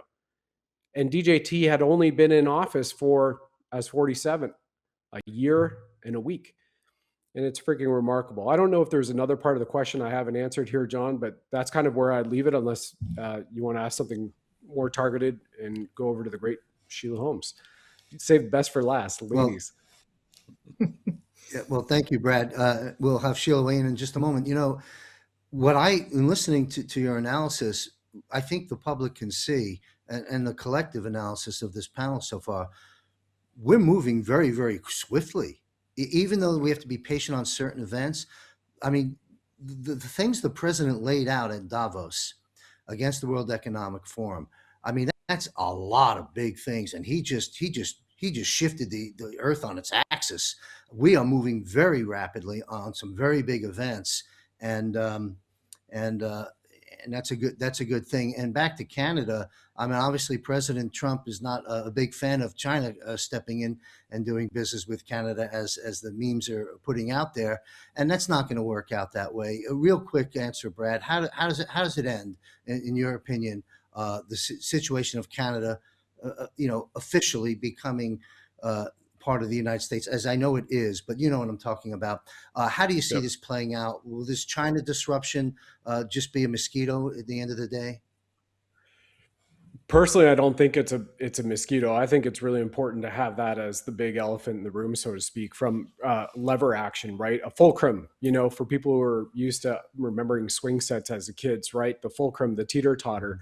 So you see this inverse relationship, teeter-totter, inverse relationship. For example, Carney comes out here, has the China conference just days, he's in Beijing just days before he goes over to Davos, disses and ghosts Trump. Not that President Trump, the commander-in-chief, 5-star general of America right now, is worried about being dissed by little Carney, who, a couple of months ago, one of the shows Derek and I did, Derek showed, here's Carney meeting with Trump in the Oval Office. Do you notice anything about his Harvard Business School and hockey picture has him at this height, but he's standing next to President Trump and he's really this height all of a sudden? How do you shrink 7 inches, in a matter of 2 decades? That just doesn't happen. So again, actors, right? And where I'm going with this is it's got to be the massive fulcrum of China. So for those who hadn't been paying attention or didn't see it because there's so much going on, Carney goes to Beijing, says we're doing the deal with China, and we are embracing the one China policy in Canada. Remember, we're already actively doing military exercises, which prior to the Trudeau government under Harper was acknowledged as an enemy of Canada, but they're doing joint military exercises. China has military bases all on their own, just like an embassy of their own private land under FIPA, the Foreign Investment Protection Act in Canada, Canada Crown Corporation, passed with Trudeau, when China can buy anything they want, set up anything they want. It's theirs. It's sovereign land and territory in Canada. That's happened. They have their own military bases. We already know about the police stations and whatnot. They have bought full tracts of land. It's been happening across states, as we know. All of a sudden, Trump issues a Truth Social post, and says, yeah, Carney, if you do that deal with China, 100% tariffs against Canada immediately. The next morning, Carney comes out just days ago and says, we've decided we're not going to pursue the deal with China because we want to embody and embrace the Canadian first policy all of a sudden, right? So that teeter-totter effect is working extremely well. And also what we've just seen is the ramp up in the signatures for the petition of Alberta. Now, this goes to your greater answer to your question and the final part of it here over the next minute, painted this way, John, for the Alberta independence movement, right? Everybody wants to see people vote for their own freedom rather than it being done for them, right? It's not a drive-through window, which is where everybody's gotten used to coming up, take your order, please, instant gratification, off you go, and about your day. I want freedom, I want justice, I want that, and then, or I don't want this, and I want to protest peacefully against ICE, which they said is okay unless you start attacking them. But they're saying we want to see people vote for their independence, vote for their sovereignty, vote for their freedom. And they had 62,500 plus signatures last week in 1 week alone in a province with the numbers of the immigrant invasion since 2015 at roughly 5 million people. Now, Canada is at 2.27 billion acres. That's a little bit larger than America. So that's the landmass. You bring Greenland into it at over 500 million acres. And you have that massive continent under the Golden Dome control, under a beautiful, brilliant celestial computer running the Golden Dome that is incredibly backed by the America First policy, which sweeps all the way down to Antarctica. So you're controlling both of the poles. And the moment that Alberta goes, it is actually the primary economic engine for the Crown Corporation of Canada. It actually supports 92% of the oil production across Canada. If you take Alberta out of the equation of 4.13 million barrels per day, 4.31 million barrels per day, 2024, out of the 5.1 that all of Canada creates, it's gone. It's the economic engine and the driving force for Canada. Saskatchewan's already said they wanted it. Parts of BC have said that. Parts of the Yukon have already said that. So here's where the extraction comes to play on the fulcrum. I say, and unfortunately, I'm waiting to get back to America, right? And thank you, John, for signing along with, Derek and Michael Jaco, the letter that we sent to President Trump on December 2nd. I appreciate all of your autographs and witness to that. I'm waiting to get back to America, right? Because what did I do? I was so insolent to not get a jab, not get a mask, and some Border Patrol agent went, "You can't do that. You're not American. You have no rights. You need to be vaccinated." And then that was it. I'm no longer persona non grata, as they say on the shows that I've done, the man without a country, as Michael says, right? Both Canada, China, and also in the States. But the moment that happens, you're going to see the immediate, I believe, capitulation for all of the other provinces, because Quebec has wanted to be separate since before it was forced into a facade of a confederation. And that facade, remember, is July 1, 1867, in Washington, D.C., the Canada Crown Corporation was established 4 years before number 19 sold out the United States of America Republic to the British imperialists in the city of London. And once that happens and Alberta goes, and Alberta is a sovereign nation, and it is the North Texas 100%, that immediately brings us into America's good graces from that standpoint. And you're talking to a fellow Albertan right here. So I'm very much excited about everything going on. And then you're going to have everybody else just kind of capitulate, go, geez, we're going to need this too. And I don't think there's any mastard waving a flag that's going to stop it from happening, because it will be overwhelming when you see zero income taxes, when you see sovereignty for your peace, for your people, your land, your community protected. And then you also know that you've got that walking softly, carrying a big stick type of a treaty going on with the Foxtrot Alpha FO. I think that's what people are going to start screaming for, because we have it worse in Venezuela than America does right now. And once the media gets after that ball, and the truth media, it's game over.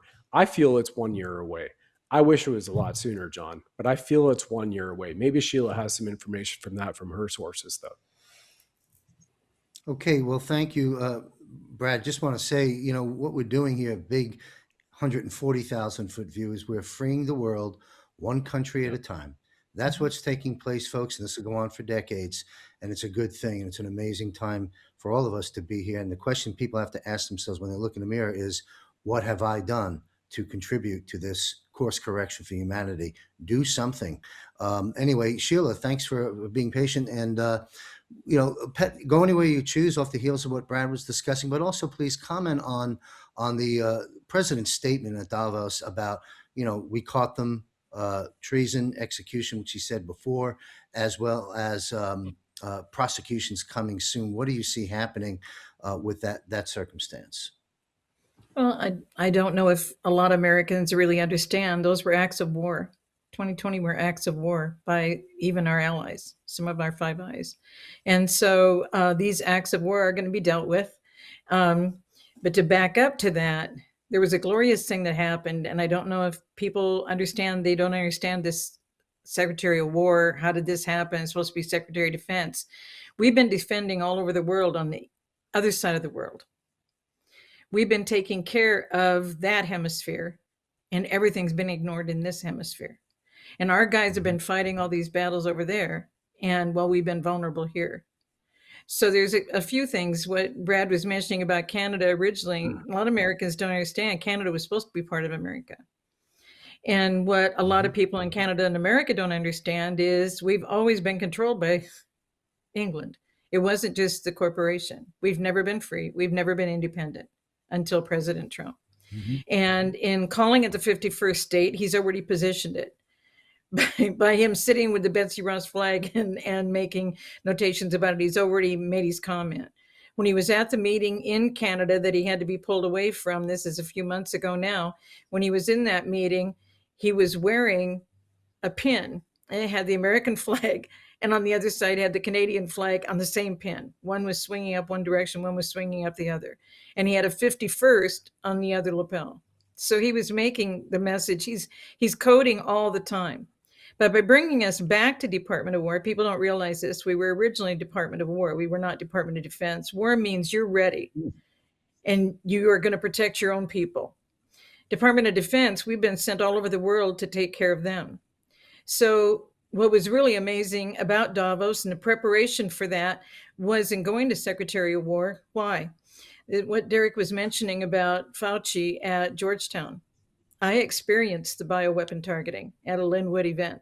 I was in bed for 6 months. A lot of people don't know the details. I don't focus on it. But because I didn't go to hospital, the other 5 speakers all did and died within a month. I lost 20 truth-speaking friends between July and December of 21 because of that bioweapon. But because I've lived, I found a patent. And this is the other side of it, Derek. The patent came out on 1/10 of 2017. It was 1/11/2017 when Fauci was at Georgetown saying, our new president's going to be dealing with a highly infectious disease soon, and he was letting them know. Now, what's crazy about this? This goes all the way back to our founding years, and that is that our government holds a % interest in that crazy U.S. patent of a bioweapon to take us out. Our government holds a % interest. And that's what Jefferson and Adams were taken out for on our 50th anniversary, because Jefferson fought it from the beginning. The centralized bank started in 1791. And in 1791, Secretary Hamilton started at Philadelphia, and it went all the way from New York down to Savannah, Georgia within months. That was 1791. We were only after an inauguration of Washington in 1789. So there's been no freedom in any of this. And going from a defense mode to a war mode keeps us protected. It's a completely different environment. So here we go. Now back to, you wanted to mention about Davos. So WHO, all of this was known. They were all involved in it. It's a US patent now to create this bioweapon to take us out. The bioweapon has 19 ingredients in it, and it's CV19, and 19 is the power number of the other kingdom. 20 is recycle unto death. And every generation, every century, going all the way back, I'm as far back as the 1300s. I can't find anything in writing in the 1200s. There was a pandemic every 20 year in every century since the 1300s. The one 100 years ago was not from Spain, was not the flu. It was the H1N1 virus, and that's on the CDC website in their archive section. So what we've been battling, and then when they wore masks, they died of bacterial pneumonia. So our president made it a quick thing where he said the following words that people have forgotten. He said, we're going to have this vaccine, we're going to develop it. And how many times did he bring his military guys out on the platform? And he said, when it is ready, our military will distribute it, because our military is the best at distributing something like this. And he brought the guys out that were going to be distributing it. Did you ever see anyone in the military distribute anything about a vaccine? Never. So that they were being distributed and they were doing experimental and they were saying that it was forced to the people was all incorrect. And the reason the president did it fast, because he lost his grandfather while he was walking his father that day, came home, felt a little woozy, laid down, died, bacterial pneumonia. Why? Wearing a mask. He didn't want the children to have to be wearing the mask because he knew we were going to lose people dropping on the street like they did 100 years ago. So this is where we are in this whole situation. Now that's a lead up in order to get to WHO, WEF, and I'm going to lean into League of Nations, UN, and also NATO. A lot of people don't realize when he first came in, he made all of the other nations belly up to the situation that they weren't paying anything. So Americans were paying the whole bill. So now we've narrowed it down, but we're still paying over 70%. And what's happening? They're bombing the other side of the world and we're paying to rebuild it. And back in 2001 to 3, that being us bombing Iraq. And then we went and rebuilt it. In Afghanistan, and we rebuild it. We rebuild their communities, but not ours. So here's what's changed. This hemisphere is going to be the focus. And that's why he is adjusting everything. When he set up the peace board, there is nothing better than that. And he made sure it was done and completed and right in their face. He made sure that they understood about the WEF. You don't have the currency and censorship control over all the currencies and finances around the world. And WHO, you don't have anything to do with what we're going to do in our medical area, because we're going to clean all of this up. He made it so clear. And to me, he's already out of WHO. He's already out of WEF. He's completely restructured NATO in having this peace board. And that takes care of NATO, because why are we paying 70% to keep, sending our guys over and losing lives from our people on the Western Hemisphere to send them over there to be killed? And then we pay to rebuild everything. Why has this been going on?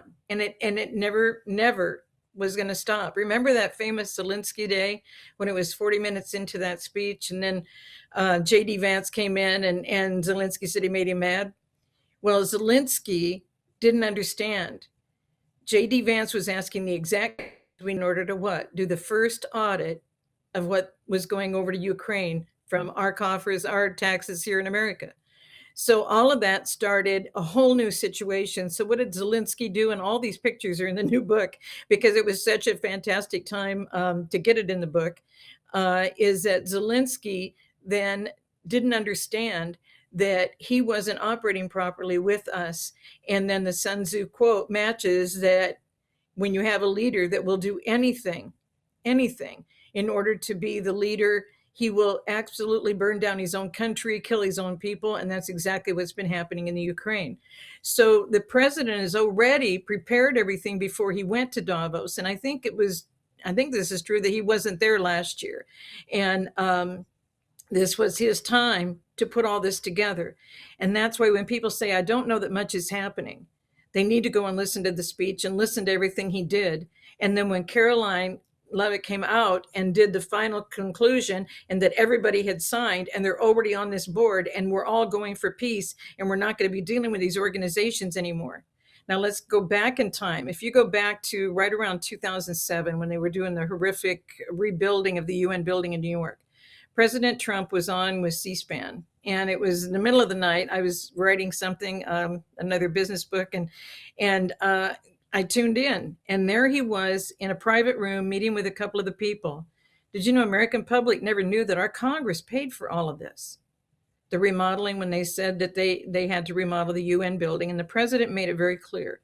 He already knew that they were bringing in all this information in the diplomatic pouches, and they all wanted immunity in our country, and they bring huge entourages in, and we're supposed to give all of them immunity no matter what they do on our land.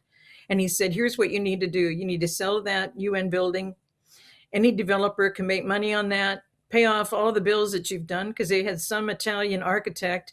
Every month they were redoing the plans, and every month he was getting like $600 million. It was just, this whole thing was just so out of whack. Sorry, $600,000. And then you keep adding that up. And do you know President Trump was almost to the dollar of where he said they were going to be over budget if they didn't stop and change their ways? And they didn't stop and change their ways. And he predicted it, and it was exactly what they were going to end up with. He said, you need that UN connection to be off our shores. Make the money on the building in New York, and those guys need to not have immunity in our country. They can be offshores, and then we're free of that. We're free from the bills because you've made the money on the building. Let a developer make the money on it. You guys need to get out of this business. And so now what has he done? Now all this goes back to Federal Reserve, IRS, League of Nations, and a renegotiation of a contract and treaty with Mexico done by Woodrow Wilson. So when you put all of that together, I mean, the president is layering this. This is such a brilliant, brilliant unfolding of a plan for our future, because all of this was done to us. None of this was part of our Constitution. None of these bureaus were part of the Constitution. The reason why we can't even get the right candidates in the election process is because of Charles Joseph Bonaparte. They came in and set up the whole thing just like they had in Europe. And we don't really get to vote on anybody, because they started the National Municipality League, and that was set up by Bonaparte. He set up the agents of the FBI, the Bureau of Investigation, that then became the Federal Bureau of Investigation. And when he set all of this up, they have their own merit-based system on how they select what? The candidates that get to run for offices. And it says right in their structure, we only get to vote for 4.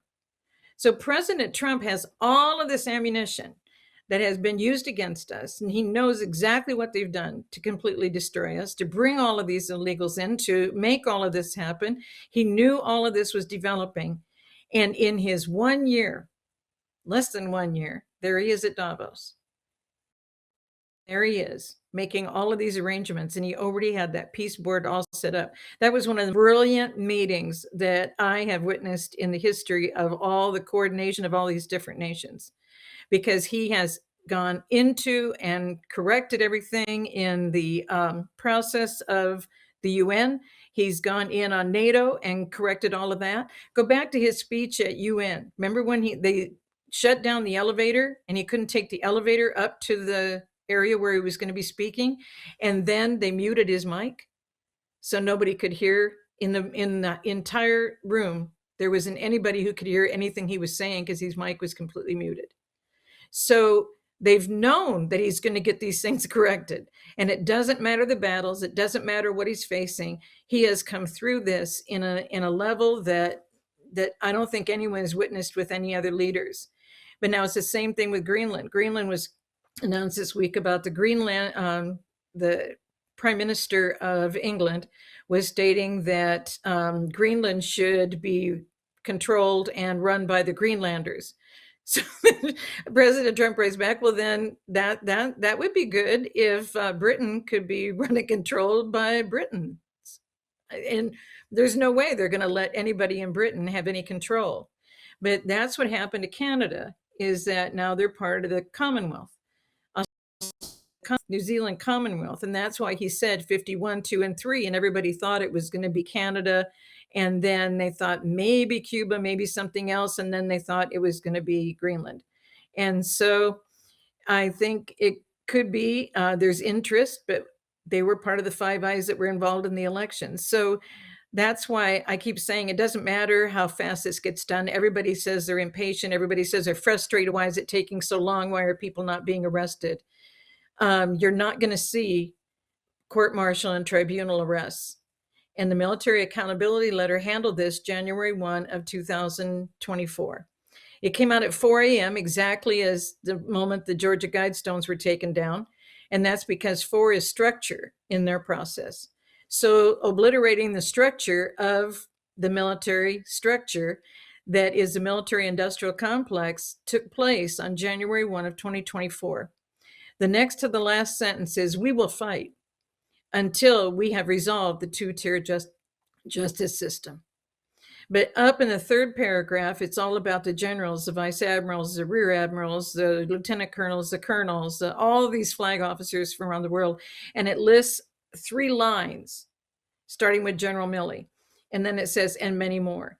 Why and many more? Because Pete Hegseth, when they called everybody to Quantico, he said on a recorded video that he shared Sunday before the Tuesday meeting, and before the September 30 meeting. And so when he did that, he was saying, we used to have 6,000 troops for every general, and now, we're barely at 1,400. I mean, so everything had changed, all of these people out there, but nobody knew until the summons went out. Did you know that the British Commonwealth owns most of those, or set up most of those bases all around the world? Those are also the same locations for the CIA. And I went over this with Jaco in a previous interview, and surprised him. Robert David Steele gave a complete description of the 7 CIA. There are 7 completely different, independent, and if you're in one area of the CIA, you don't know about anything in the other 6. And so that brief video I sent to Jaco, and we may cover it the next time we come together for an interview, but we have not understood how deep the evil is. But this evil is what the Pilgrims knew before they came to America. And so they lived with the grooming through the churches and the schools and the structuring. Everything they came to America and did to us had already been done all around the world.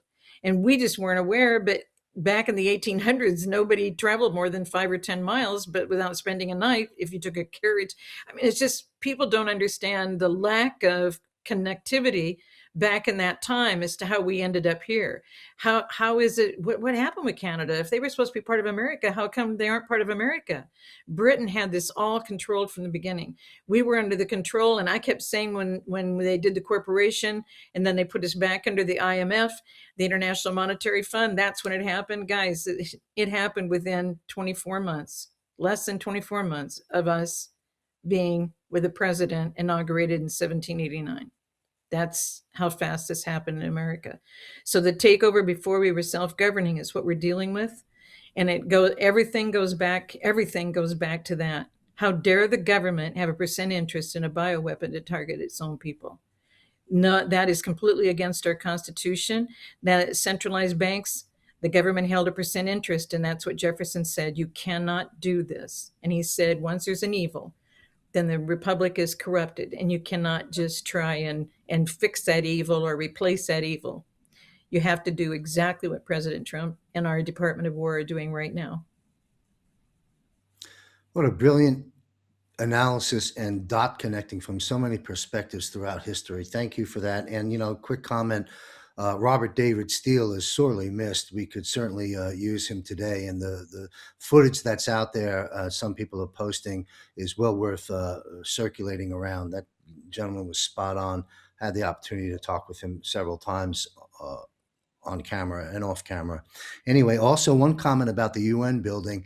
Let's just all envision them getting thrown out of there at some point in the near future and turning it into a Trump Tower just for fun. I would like to see that happen. Let me take this next question. Sheila's already covered the Board of Peace. Let's go around the panel with the other 3 members. Just briefly, give us your analysis of the Board of Peace. What is the president really doing from your perspective with this? And what do you think the full effect will be a little bit down the line? Because he moved as you said, Sheila, it had been well planned out. But once it was released, it just moved very, very quickly. In fact, Cambodia just came in with their $1 billion to be a part of it. Mike, if you want to comment on the Board of Peace, we'll be brief on this because I got 2 more questions I want to get to before we wrap up the show. So take it away, Michael. Yeah, the Board of Peace, basically, Russia said, yeah, we'll come in. You just need to unfreeze, some of the money you guys froze, and you can take $1 billion and we'll be part of it. So it is, of course, Russia is involved with Ukraine very heavily, and I think they're doing a good job of taking out a lot of those Nazis. So I'm good with that. One of the questions we're going to deal with in a little bit, the Nazi seem to have a little help with their technology. So I think that this is going to move in the right direction. If you're having everybody talk about peace and work on peace and have technologies that help each other and have free trade and so forth like between each other like we've seen in the distant past where we didn't have any conflict. Tartaria, I've looked at that very deeply. I think we have the same situation that's coming up again. Those technologies were blocked, eliminated, extinguished, and so forth. They'll come back. America has all these technologies. We're ready to unleash them. We just need peace in the world to do that, because if we give it to the bad guys, they'll use it for evil purposes. So the peace initiative is definitely something that's going to make a major impact. It's going to go forward. It will evolve into something much greater, and it will take over the world and shut down the war machine. I mean, we've seen war completely stop in the near term, because we had COVID-19. There was no war during COVID-19. How about that? So we can do this. It's very easy. We just have to shut down like they did. All of our industries, all of our lock us away in our homes and so forth. They need to be locked away, and once that happens, then there won't be any more wars. So the peace initiative is definitely going to be amazing. Yes, and it's one big surprise to me once I started to hear that term, and I'm amazed how quickly countries are coming aboard into this. I believe it's unstoppable, and what a wonderful thing to actually have an initiative collectively throughout countries in the world for peace versus what the United Nations and other entities have done over these decades. Derek, Board of Peace, anything you'd like to contribute? Well, I'm always going to go back. I always keep it pretty steady and handy right here, but this whole thing is an operation. Like every aspect that we keep talking about, it sounds like a broken record, but it's a beautiful broken record. So it didn't come together fast and happen fast. That was strategically planned back here. And then what people are watching is that what the target audience is seeing, it's real time to them. But if you're a patriot or you read and studied everything that's been put together for you, it's not real time. That's why it looks so fast and rapid. I mean, 2017 and 2018, 2019, the capitulations then, those are those leaders now, right? That's when the real action took place. Talking about Obama, going back to Obama, when the real election was, the coup and all that was 2016. And I know it's hard for people to comprehend, but there was no other way that President Trump could have pulled this off as a president, as just a regular Donald J. Trump. There's no way whatsoever. So all of it. Now, Hyundai, a buddy of mine that really should be on these shows too sometimes, even though he's not military, but he's defense contract back before President Trump kept that promise. But he's a good guy with the Doomsday plane. And, he sent me a text the other day, and it's a Hyundai commercial. And they're driving, and it's just like action, looks like a movie, and then they swirl around, and then the guy takes his mask off, and he goes, "I am the villain." And then the guy goes, "I knew it was you," like that. So, and the voice narration is the guy who played in Ozark, right, which was a money cartel trafficking, right? So they're showing people. And Melania, right, the movie coming out this Friday, right? All these things. Then the Emmys or whatever that was the other day, when opening line, she said, haven't made a movie in 5 to 6 years, right? So all these things are tying in. 4 years ago, Memorial Day 2025, and July the 4th, 2026. He was like, that will be the golden age, and moving it. Golden age to me will not be still tyranny, people, even me, I give libtards grief on X because they're fun to mess with. But in the deep, in the depth, I don't want to argue with anybody. We, veterans especially, we're the ones who you really should want in your back pocket, because we don't care what you live like, who you marry, we don't care about that, right? Because we know how to live and let live.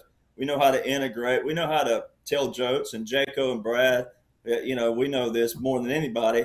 The more they told us to not do things joke wise and saying certain things, the more we did it, because that's what created that camaraderie. That's what created the tension breakup, right, was to say things about your mama or your daddy or whatever it was like that. But you knew when someone was really having a bad day in the military and you didn't push their buttons too much. You know when someone's really there.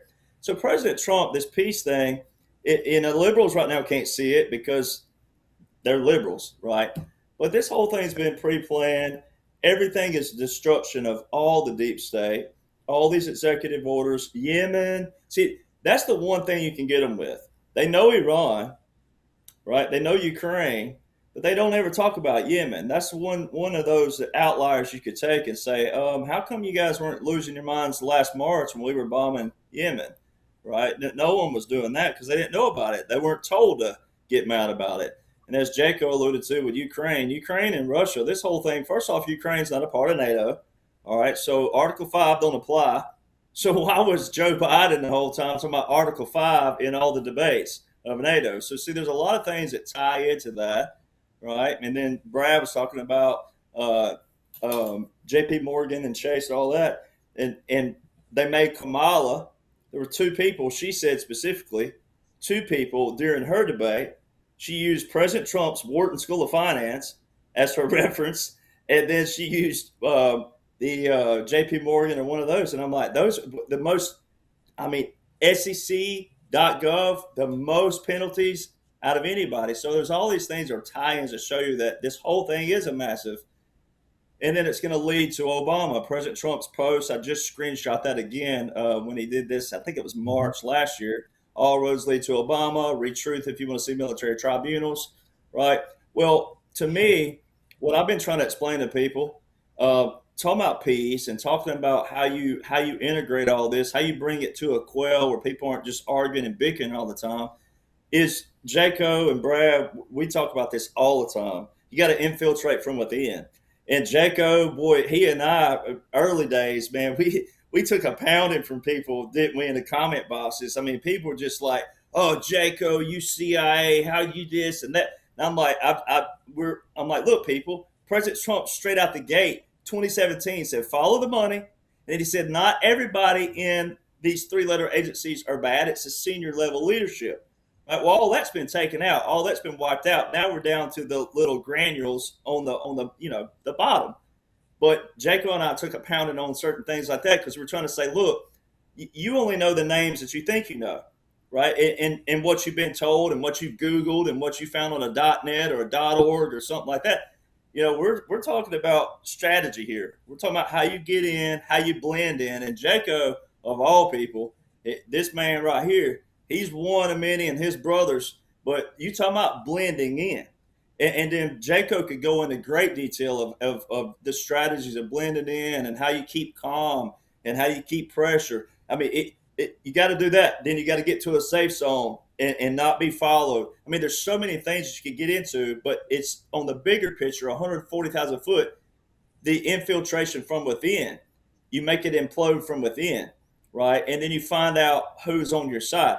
Well, there's a way to know that. Jaco and I and Brad and I, military people, you can know by skill sets who is and who isn't, because there's certain things that you can tell, like intricately, who is and who ain't, once you get to certain levels of your career and experience and how long you've been doing it, et cetera.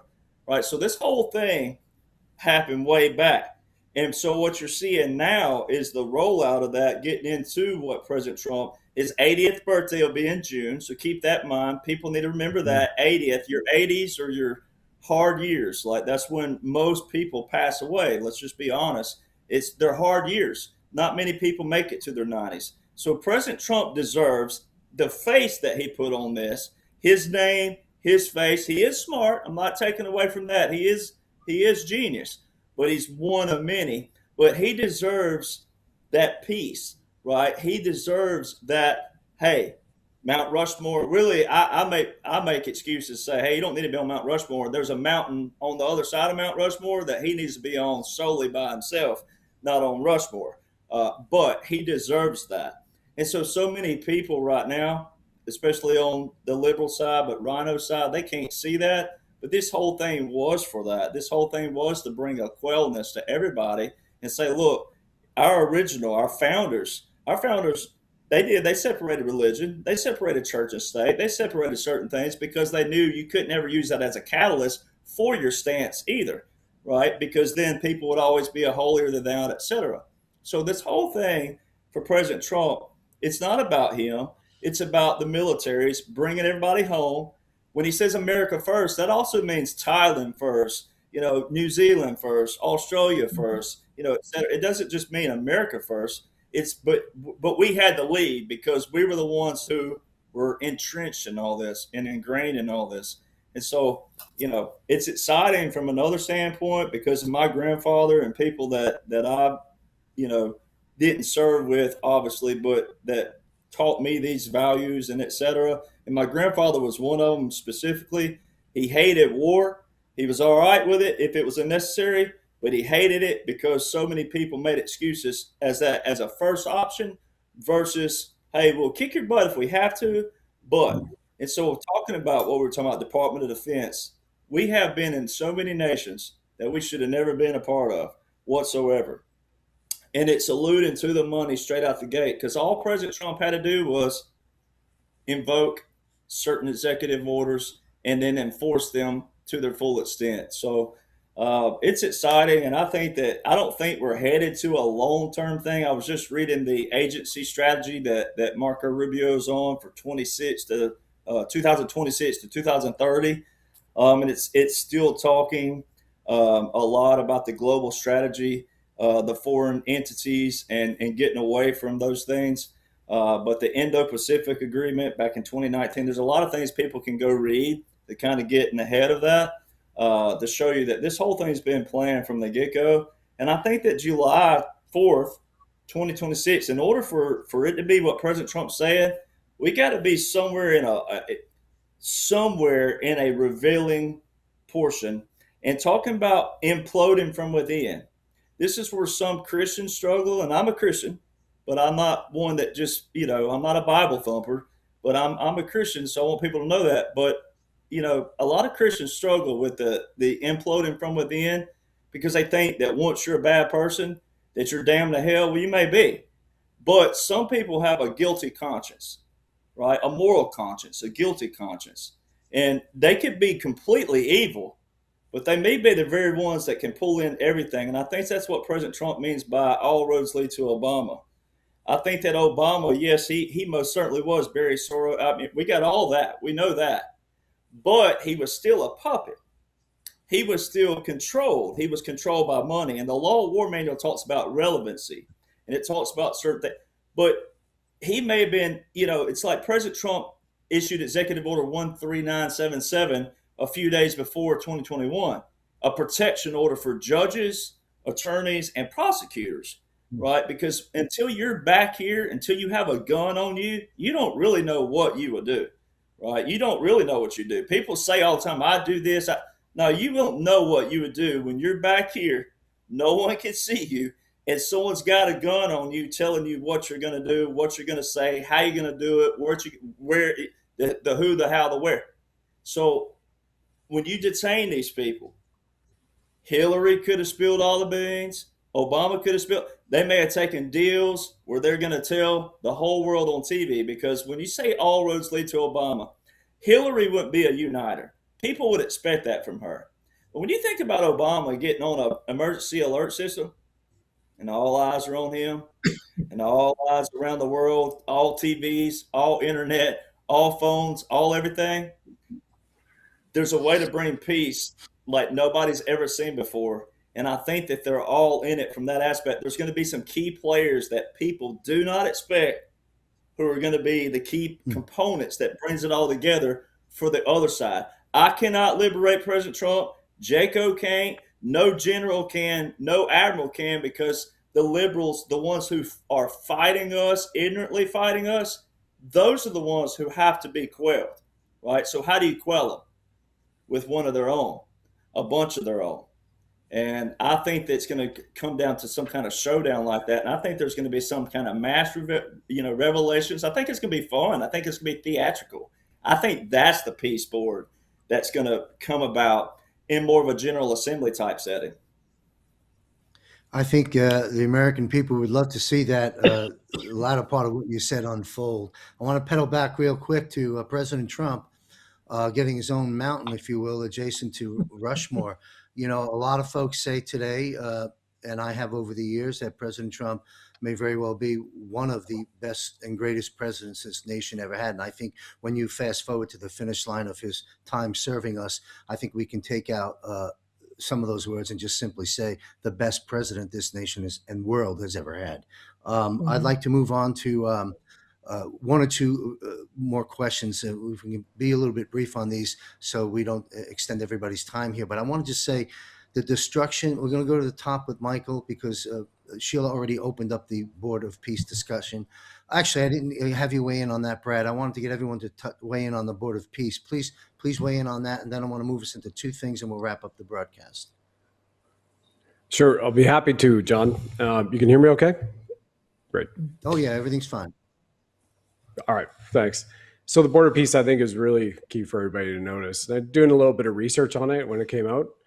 You look at the United Nations and you look at their X account, they do not follow the Board of Peace. And on the X account for Board of Peace, which just launched January 2022, or 22nd rather, it was 22, they do not follow the United Nations. And let me just read this very first opening sentence in the preamble for the Board of Peace. It reads this: declaring that durable peace requires pragmatic judgment, common sense solutions, and the courage to depart from approaches and institutions that have too often failed. And the chairman of the Board of Peace is Donald John Trump, not president. And the chairman of the Board of Peace is in personam, not by a state authorization as president or the wartime commander in chief. And the chairman, the person, the man, Donald John Trump, until he so chooses to remove himself as the chairman of the Board of Peace, he has the veto power on the Board of Peace. Wow. So all of the nations who are, you come to the poker table and it's $1 billion ante. And Vietnam just joined while we're doing this broadcast. So the Republic of Vietnam just put in $1 billion and is now publicly acknowledged. And I think that calm is powerful when you say the United Nations does not follow the Board of Peace. I haven't seen in my research it retweet, whatever we call the X thing now, retweet, resharing. Board of Peace, I haven't seen them post anything regarding President Trump's speech about the Board of Peace. Of course, that was the biggest news around the world. And you're bringing these players to the table. So this is to supplant the UN. Yes. Excellent. All right. Great So I'm going to move alive. to Michael Jaco. Thank you. Incredible times and incredible moves being made. The destruction of the satanic, demonic, tyrannical financial system, that dirty, fake, phony fiat money that's been sliding through our hands for decades, that stuff, that has made us debt slaves. That whole situation is coming to an end right before our very eyes. And to me, it is very evident that the Federal Reserve and the IRS are being dismantled step by step, paving the way for a U.S. Treasury issued sound money per the U.S. Constitution en route to a stable coin, en route to the QFS, and so forth. Now, we also have the declining U.S. dollar. I think it dropped to 97 on the dollar index, a matter of days ago, maybe bumped up a little bit. I don't know, but it is declining. It has worst year in many years, and that's by orchestrated design by the enemies of freedom. And so the declining U.S. dollar, and according to 107, he just on Eyes on Gitmo, it's another show I produce monthly. We just had an episode, it was published a day or two ago, and Juan in that episode, so I state that because it's current, did not deviate from his statement a year and a half ago, where he said the U.S. dollar will have a near-death experience. He's still on the record for that, and also on the record that the war itself, we still got a long way to go, folks. But back to the economy, I'm setting up a long-winded statement here to get these questions answered in a moment. So 107 is on record, near-death experience for the dollar, and we see that going in the wrong direction.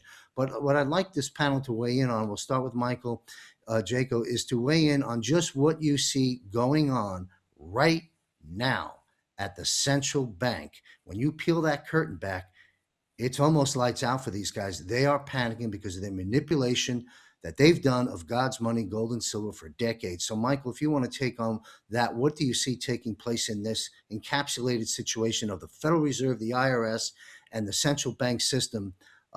What's the hammer of hell's coming down on them right now? What do you see taking place? And why is it impacting silver and gold in such an incredibly powerful way? Yeah, I can answer that really quick. You want to, we forgot Sheila on the Board of Peace. You want to let her weigh in a little bit real quick? She actually opened up the Board of Peace, but if you'd like okay. to comment on the Board of Peace additionally. One moment, Michael, since you invoked that, I don't want to leave Sheila hanging there. Sheila, did you want to comment any further on the Board of Peace? Because I'm sure you have other things you might like to add. I think on other topics as we go on now, because the reason why I brought it up and that Caroline got all the signatures, and you are so right that all of this was all set up long ago. It goes to me, it goes back to the red files that were taken back in 2017 on the capitulation tour with all the countries and the miraculous things that happened. And I think it was confirmed when he did England and proved that Buckingham Palace is not open. He was at Windsor. That broke the back of the financial to me. Because when he came home, that was the first time that he said, I'm meeting with Benjamin Netanyahu regarding the state of Israel. And the state of Israel is the Inc. Registered in London, England. So what has happened now is he's brought it all the way. And so that's why I think I said everything is that Caroline Lovett, when she had, she ended up having everything where everybody signed. It was a done deal, and it completely obliterates UN. It obliterates NATO and the structuring of that. And he's already set up the Western Hemisphere. All these other leaders, and the main thing that people don't understand perhaps yet is that they don't understand that every country has been treated this same way. Every country has been taken down to its knees. Every country has gone through all of these horrific things by these people who've been controlling. So where we're at right now is nobody's going to put up with it anymore. It's over. I think game over. And I think it's a major checkmate as to exactly where we are. And it goes back to what was in his safe when they were at Mar-a-Lago, where they opened the safe and the Queen was laying down and a little sign that said checkmate. Excellent. Well, checkmate is here, and it's a great time to be here. Michael, thanks for reminding me of that. Sheila, commenting on that. To pick up the issue on the economy, if you still got that in your head there. Yeah, that's definitely. I mean, the Board of Peace is going to happen when the follow the money gets basically taken away from the deep state. We're seeing that happen very quickly. Yesterday we saw the silver price, just like it. Dollar went down massively. Silver went up after trading stopped, and silver got knocked down again. I think the banksters are on their last days of being able to manipulate the silver price. Silver price bounced pretty good today again. It's going to continue to go up. I think silver is going to be unbelievable going forward. We'll probably see $250 silver middle of the year. We'll probably see $7,500 gold, and then it'll just keep going up because once we hit that one beautiful July 4th date, probably President Trump is going to go, okay, now we're going to tie, Treasury to the gold, and that goes. So the fiat currency that the Federal Reserve puts out is not the American people's money. That's the banksters' money. And we have to take that down so that we can have peace, because they're the ones that are creating the war. Obviously we had, like I said, COVID-19, and there was no war. So it's very easy to stop these wars. We take away their power, the war stops. We have peace, and we have money for everyone because they have been hiding that money from us. President Trump has been getting that money back for us and ready to distribute it. And if you're an American citizen, you're going to get it. If you're Zimbabwe citizen, you go back to your country and you're going to get Zimbabwe money, and it's going to be incredible around the world because there's incredible amounts of money out there for the world, and it's going to be beautiful. There's no problems once everybody has the economic wherewithal to take care of themselves, their families, and so forth. That's one of the things that starts these wars. So peace will come with economic security for all. Absolutely. And, you know, we've covered a lot of different topics in this discussion, and this is the good news story. And there was good news throughout the broadcast, but this is really, really important, and it was very well said. And um, yeah, so many areas I can get into with that, but we'll just take that same question over to Derek Johnson. Federal Reserve, IRS, central bank panicking, silver and gold, God's money exploding through the roof. What's your take on what you see happening there? Well, it's just what we've been talking about. It's a takedown of the hijacking of, United States of America, whether you call it that or not. Before then, I mean, that's up for debate, but we can really home in on 1867, 1868, 1871, 1874, 1878. There's a lot of key things in that. Then moving to 1913, income tax, and then reserve. 29, people forget about the stock market crashing right after that, quote unquote. Then President Trump has alluded to FDR and the New Deal, and then when he said it was short and concise what he said, but what he said was basically that was all a crock of, right? That my grandparents and different people bought into, put their money into it, etc. And that was so I love bringing this story up. When I did my master's degree at corporate, USA, right? When I did my master's degree at Colorado State, one of my advanced classes, professor held up a dollar bill. He said, "What is this?" And he was like, "No wrong answer, but there's one great answer if someone gets around it."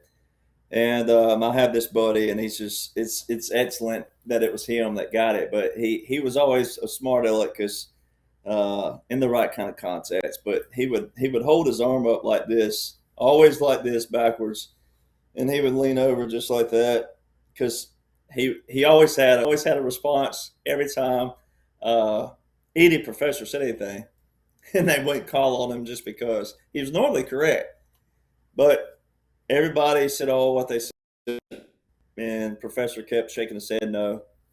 And finally, he had his arm like that. You could really blurt it out, but he had his arm up, and he was like, and he said, "Control." Bingo. And so many people don't apply. It's just like kind of being born, right? We come into the world. We know that you chew, you swallow, right? You eat, you drink, you eat. But people who have had strokes, who lose their motor skills, they have to go through speech pathology and learn how to chew, learn how to swallow, learn that mechanism, right?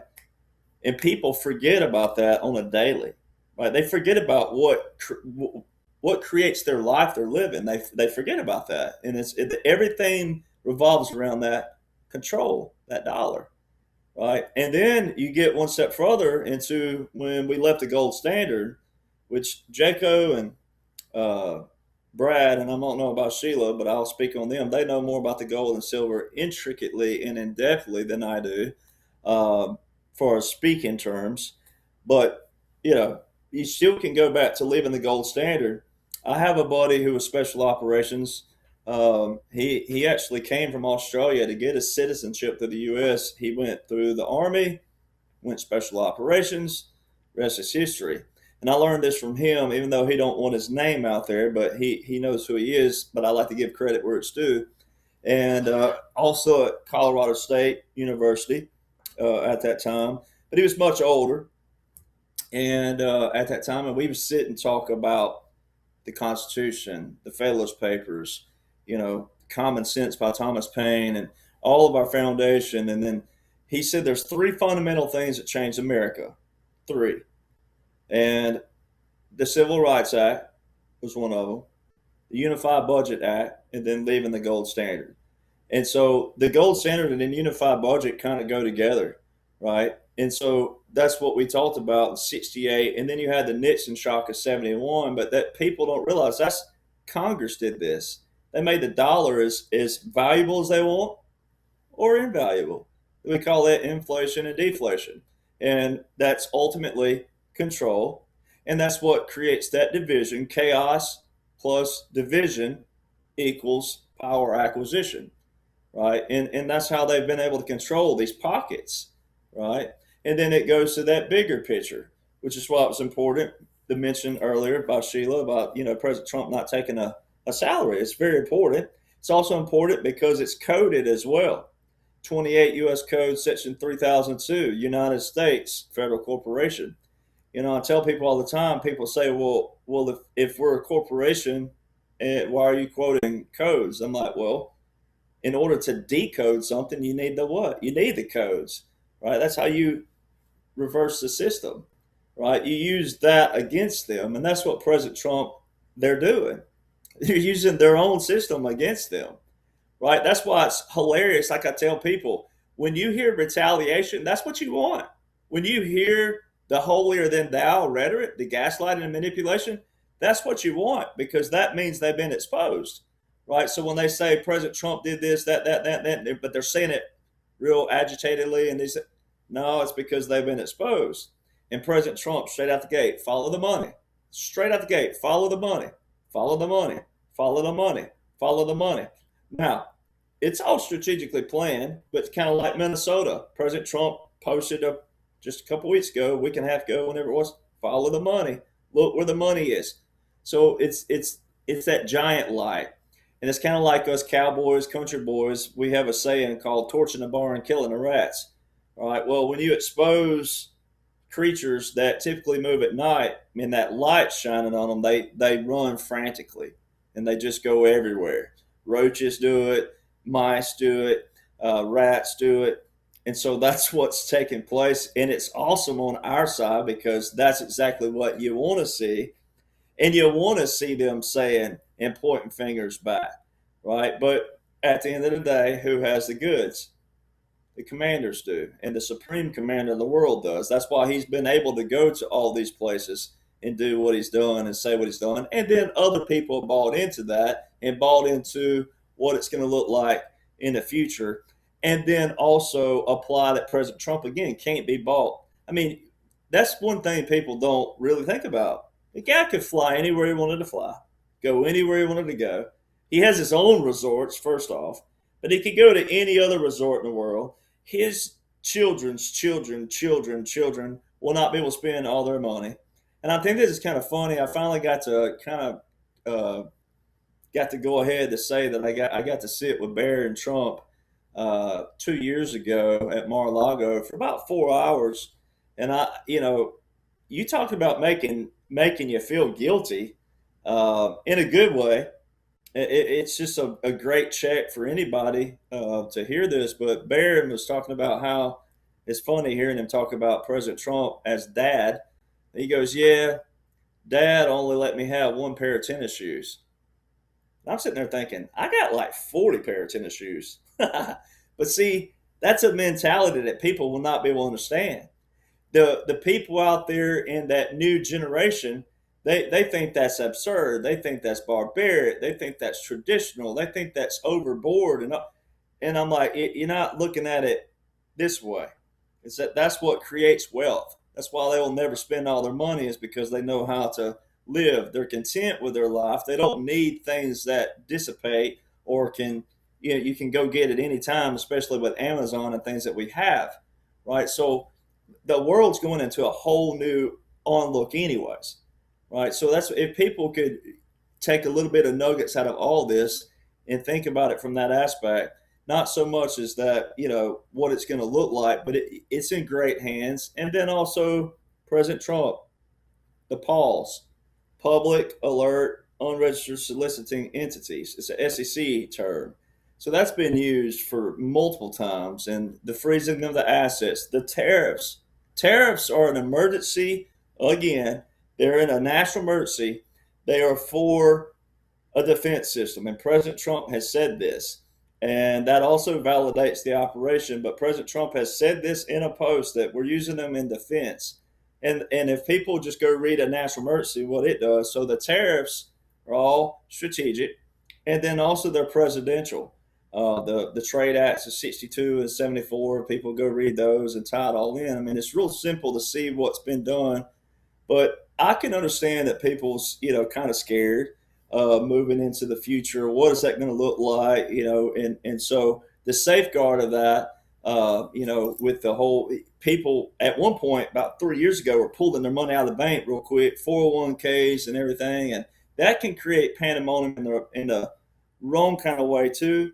So I'm reluctant sometimes to speak because there's a lot of fraud accounts out there already and scams that use my face. They're already using AI videos of me with the QFS and all these other things. But if people would go study the quantum initiative, that's the biggest thing people need to really focus on is what quantum actually is from a grand scheme. Now it's going to press your strategic and critical thinking because it's a whole other world.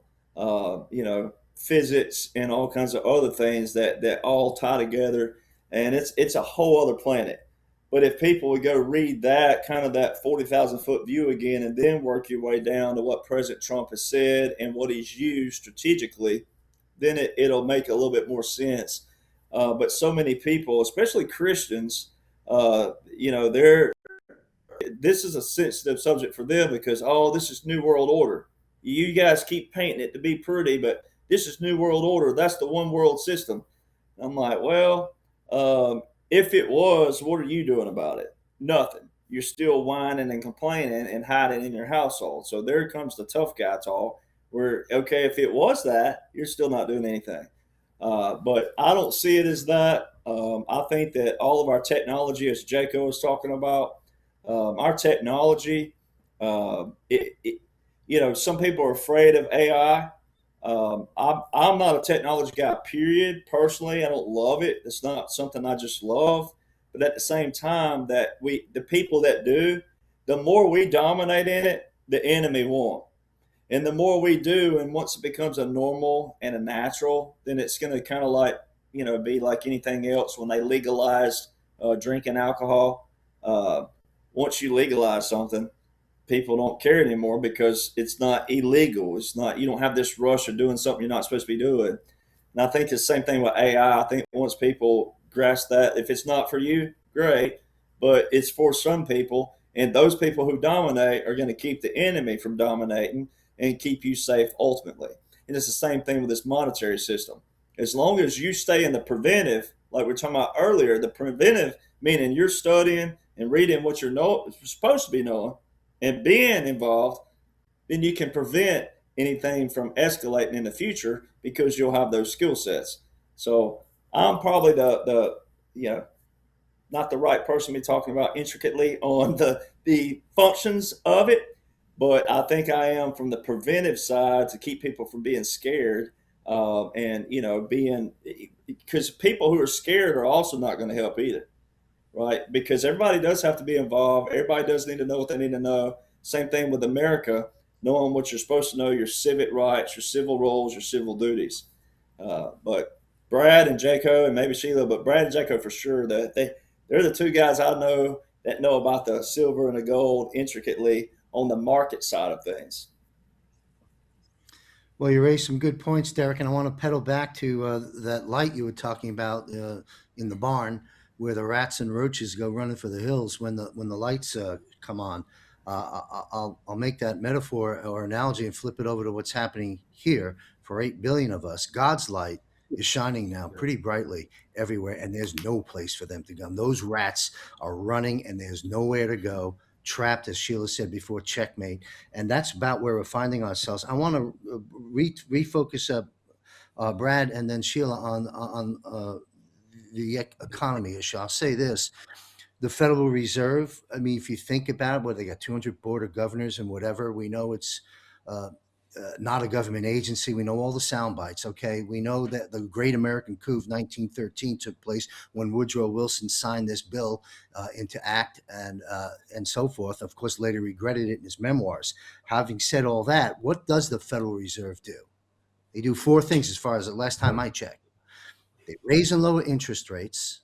They increase and decrease the money supply, all for the betterment of themselves, their cronies, the big club that George Carlin told us that we're not in.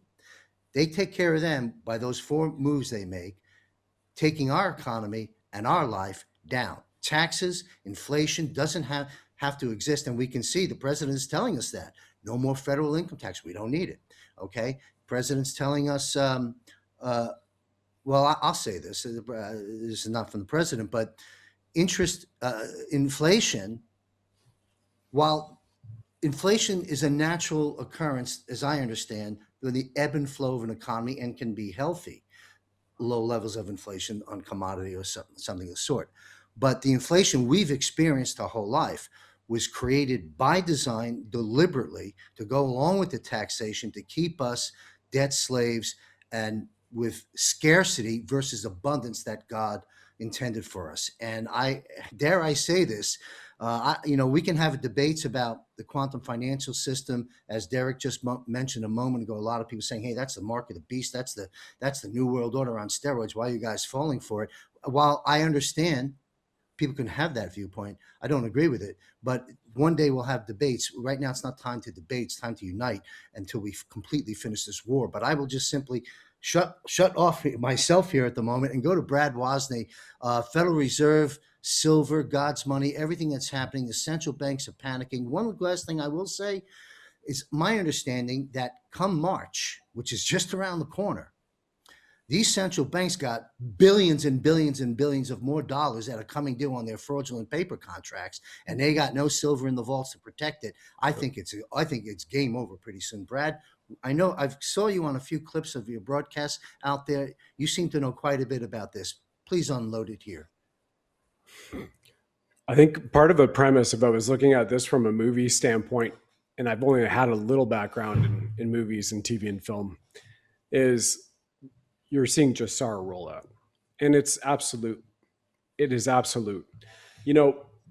War and prosperity are diametrically opposed to one another. It's antithetical. And what we've known the entire time growing up, we hear about peace, prosperity, peace, prosperity. That mantra, that adage has been repeated across the generations. So what have we just covered? Board of Peace, something that is completely outside of the United Nations doctrine, which we have actually seen as antithetical to the American Constitution, to actually have a sovereign nation. And the way I look at things, being that I'm the Sovereign Soul Show, and sovereignty is paramount because you're outside the legal system, you're in the lawful, you're in supreme law of the land. Supreme law is also divine law, it's also natural law. And when you're there, there's nothing that can usurp that.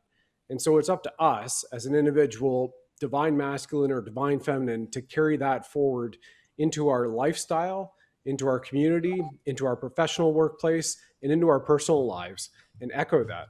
And from the Jassara standpoint, you look at what President Trump is pulling together. This is the global economic security and reformation of the world.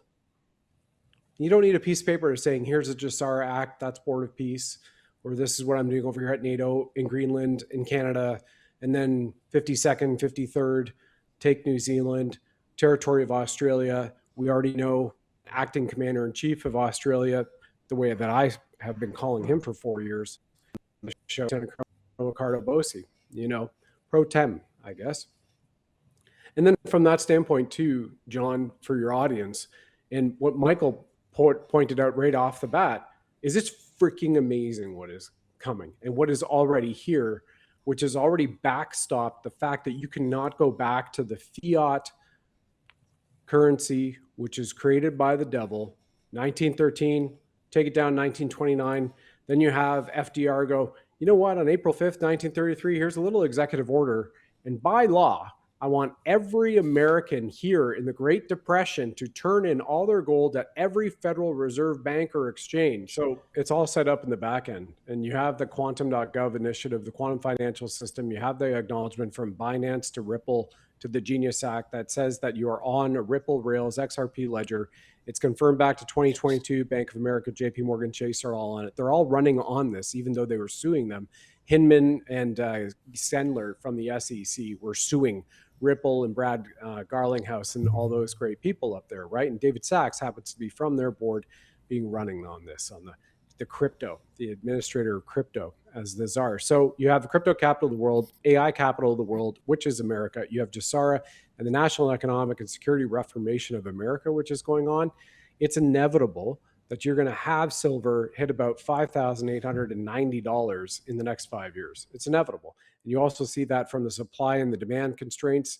Even though I was brought into honors economics at Wilfrid Laurier University, then in the 90s called the Harvard Business School of the North in Waterloo, Ontario, they didn't teach JSARA. They didn't teach CUSIP numbers. So I would encourage every American or Canadian right now, you have a CUSIP number, look up what CUSIP stands for, and just plug in your social insurance number or your social security number at Fidelity if you're American or Manulife Financial in Canada, and go see the billions of dollars on at least one of your CUSIP numbers that you've been traded on the stock market for as a bond, as an employee of the corporation, which we know is all gone.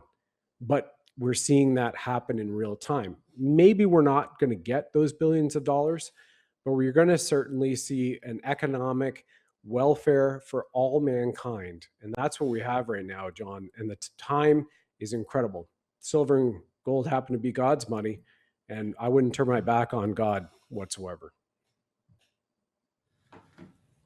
Good advice. Well said. Thank you very much. Yeah, I wanted to make a quick comment about Charles A. Lindbergh Sr., who was one of the congressmen who voted against the Federal Reserve Act in 1913. And I'm paraphrasing the congressman. And he said, with the passing of this act, it's one of the most worst legislations perpetrated upon the American people. And he said, from now on, and you alluded to this earlier, Brad, that all depressions and recessions will be scientifically engineered. And we saw that happen, and then we lost complete control when Richard Nixon made his move in the early 1970s, known as the Nixon shock, pulling us off the gold standard.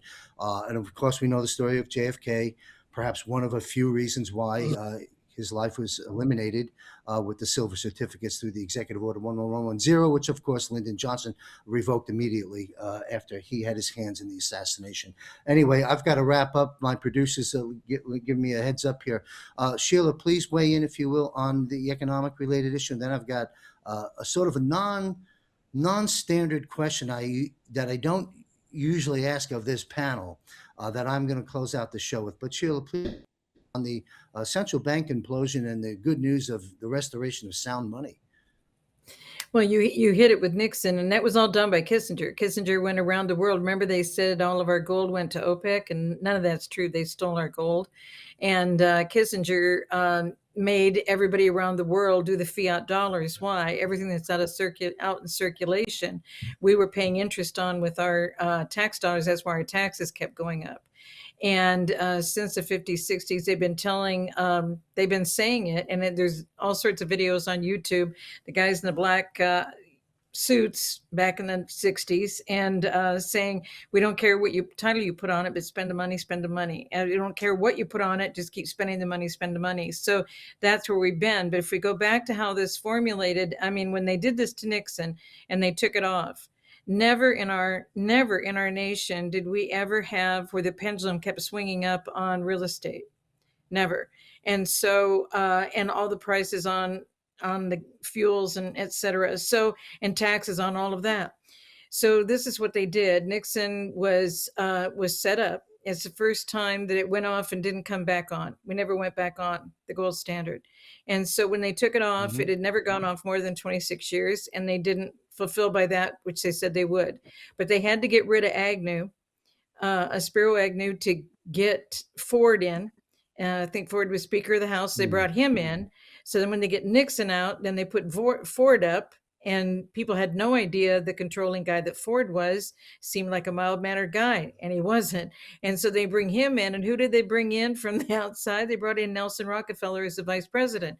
Nothing has been the same in this Boom. country since Kissinger did all of that. So when all of that Yeah. happened and the money changed completely, because if you used to, in the 1800s, this is always the humor, it's all done by inflation. And so the gold price controls it from being out of control inflation. And so the same gold coins in the 1800s would have bought you a house in the 1900s, would have bought you a house in the 2000s. By doing that in the 1970s, they changed everything. And Johnson didn't just take us off of that silver certificate process. Kennedy had taken us out of Vietnam, and he signed us back in on the flight back. And so, but you have to go back to Woodrow Wilson.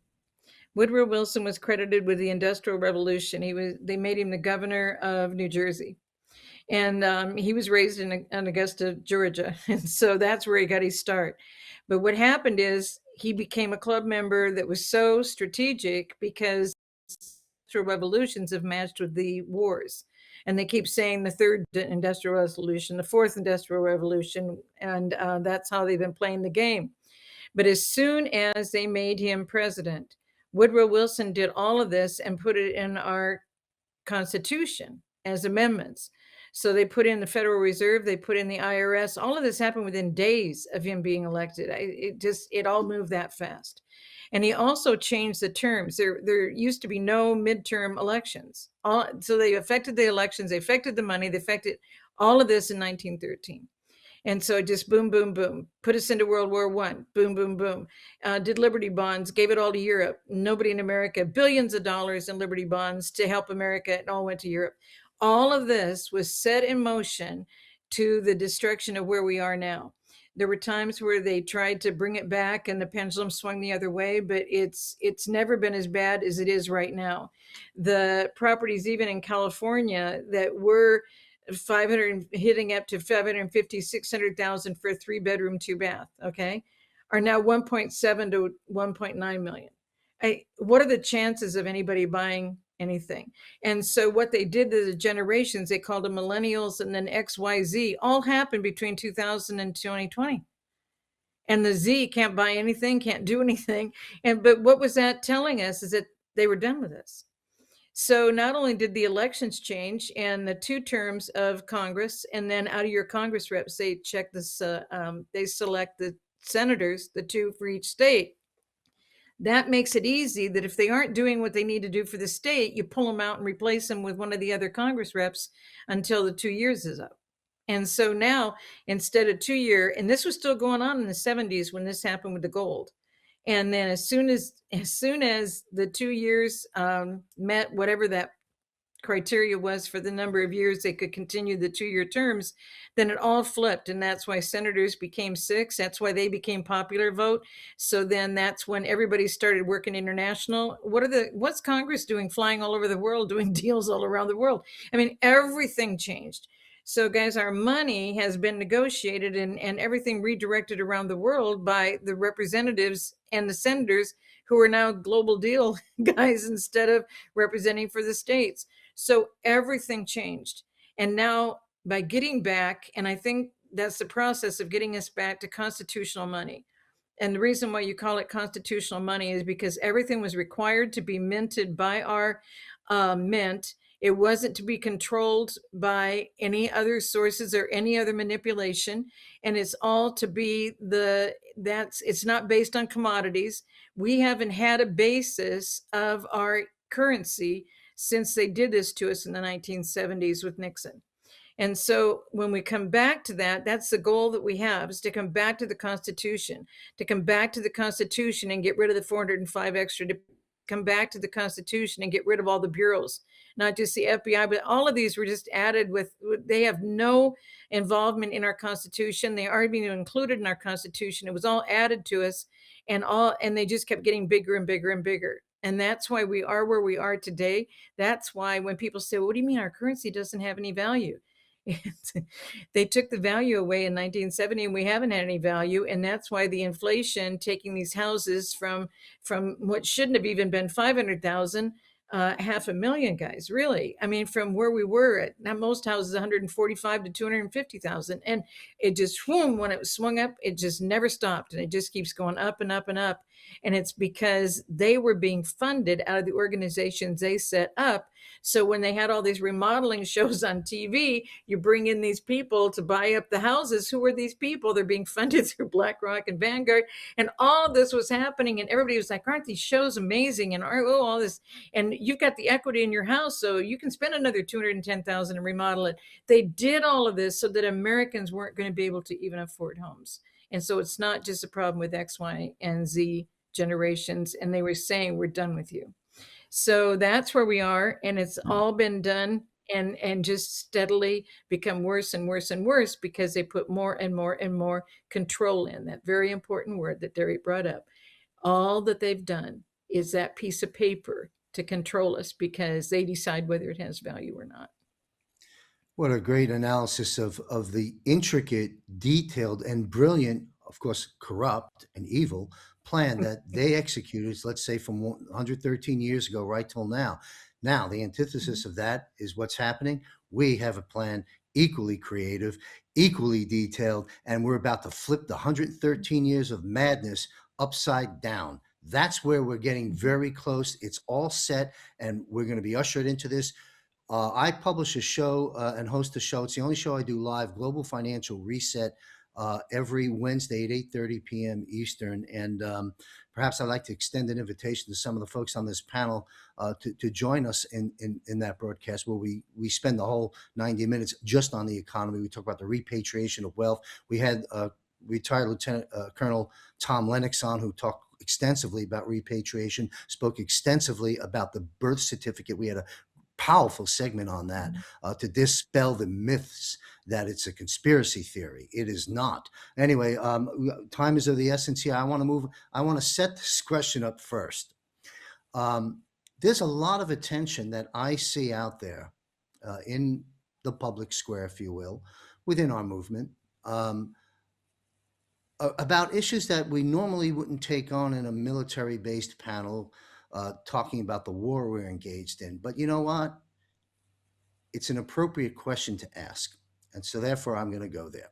We'll start with Michael Jaco. We'll go through the board, and then we'll wrap up. Do you believe, Michael, that there are, let us say, non-human entities involved with Earth at this time?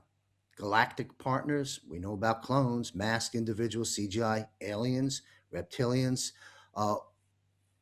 Question is, do you believe there are non-human entities in some fashion or another involved with planet Earth right now? Yeah, absolutely. And a lot of people that I have worked with in the past believe that as well. I've done a lot of shows I've been on Gaia, Cosmic Disclosure, where I talk about a lot of the secret space program stuff. You look at Operation High Jump. That's where Admiral Byrd went down to Antarctica to basically take on the Nazis that were still down there, and they sent him home running because they had extremely high technology, and they destroyed part of his fleet. So they took off. So the Nazis had obviously gotten advanced technologies, Draco Reptilian. So Draco Reptilian, if you look at the Gene Roddenberry Star Trek series, the Klingons were, he even said that, and he was a former Air Force guy, and he talked about how, Star Trek was real. He was basically just letting everybody know what was already out there. And so we've seen a lot of this over the years where, we've seen all these movies and so forth that have leaked all of this. I think this is the year where we're going to see probably disclosure. So it'll be very interesting. A lot of people have already been exposed to it. Many of us have been talking about it. Brad and I have talked about this quite extensively in shows. So it is one of those things that, it's still, forbidden knowledge, so to speak, where a lot of people don't talk about it. And that's on purpose because they don't want this to be revealed. So there's a lot of pushback, MJ12. I've been pushed back on some of this stuff. I know a lot of people that spoke out about this stuff that are no longer with us. They really crank down on people that disclose this. So, bravo to you on bringing this. This is a very touchy subject, and get you in a lot of trouble. You have to be very brave to talk about this. So, yeah, kudos and bravo to you, John, for bringing it up. Thank you. Well, thank you, Michael. And quick question: would it be a fair statement to say that some of these non-human entities of sorts are friend and foe? I mean, would that? Oh yeah, Yeah. yeah, absolutely. I think we're in the process of overcoming the foes. It's moving in a very quick direction. That's why there will be disclosure, more disclosure. I think disclosure has been going on for quite some time, but it'll reach a higher level, and more people. I've seen some of these creatures myself, so it is, and so have some of my comrades. We've talked about it, so it is something that does exist, and like I said, more disclosure comes out. And the benevolent and good ETs that are out there, which are far more than the evil ones. So we just unfortunately have been captured for a little while, and we're breaking free from that. Yes, and to our audience that may be getting the jitters at this moment, just remember God's on the throne all the time. God's in control. God always wins. We got this. And thank you, Michael, for sharing that with us. We'll dive into this. I'd like to maybe do a special report with you at some point, or some other broadcast. If you and Brad know this stuff, off this military panel, we'll jump more into that at a later time. Derek, do you want to comment on this topic? I know there's no executive orders you can refer to concerning this, but yeah.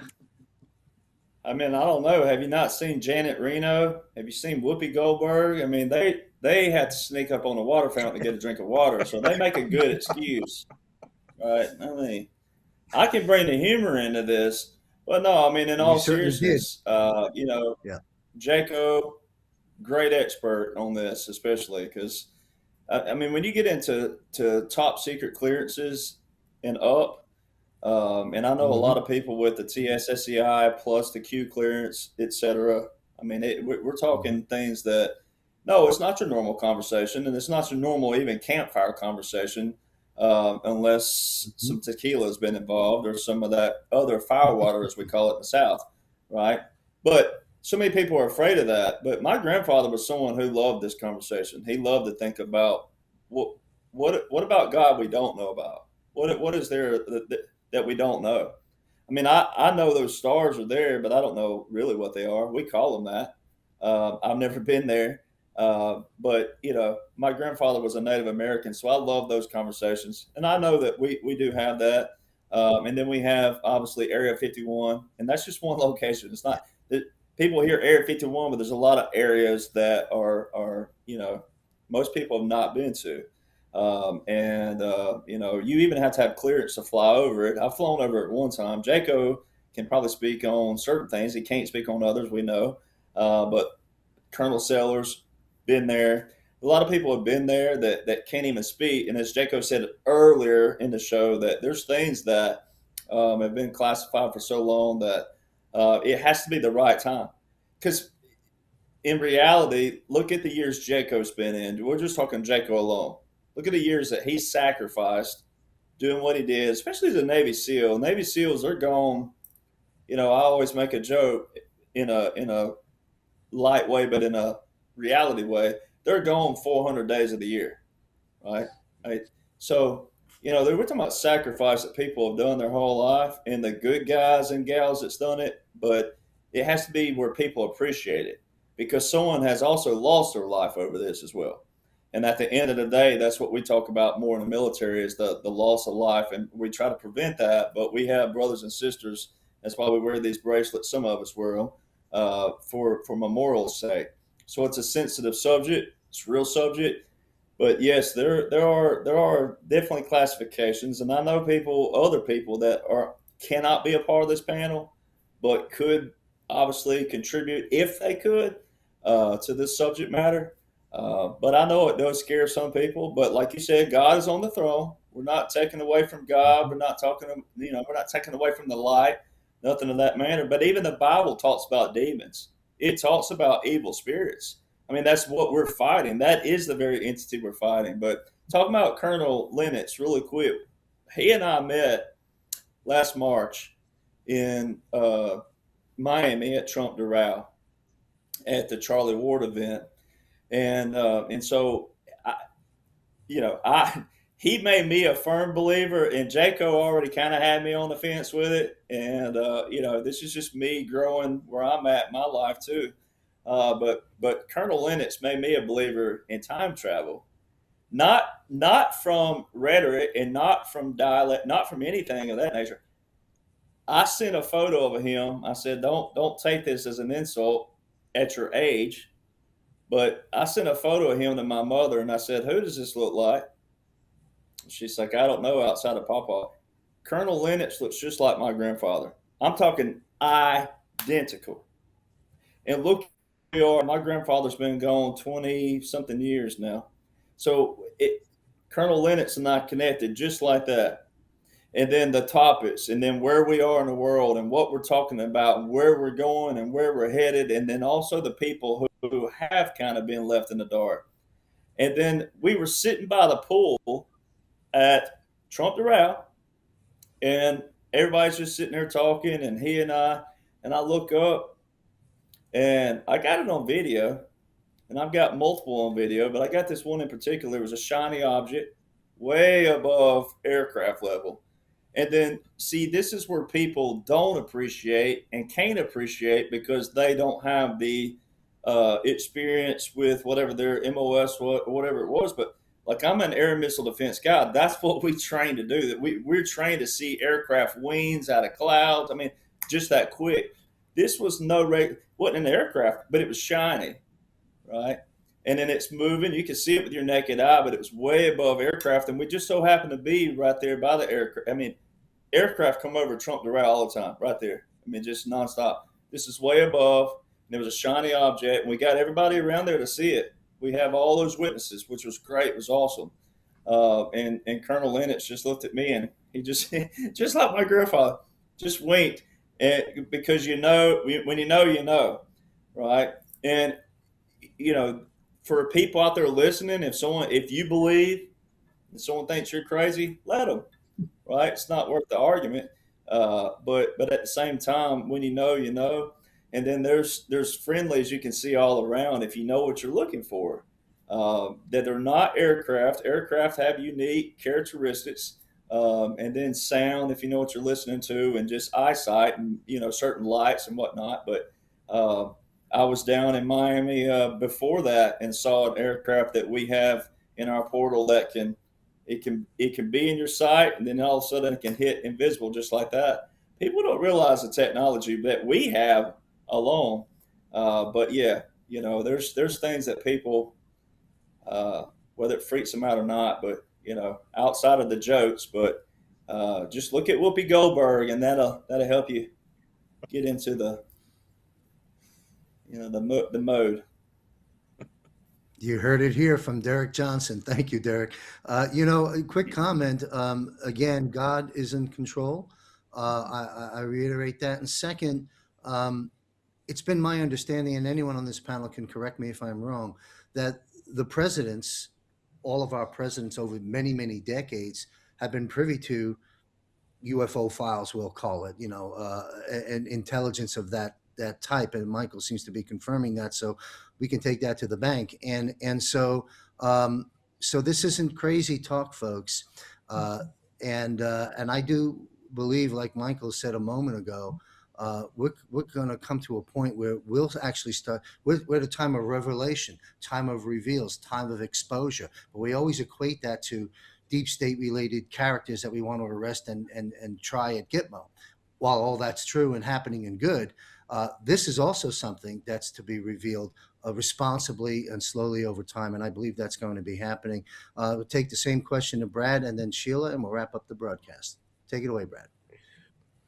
Sure. I think it's important for people to see it from a grounded standpoint, first and foremost. NORAD and NATO acknowledge it.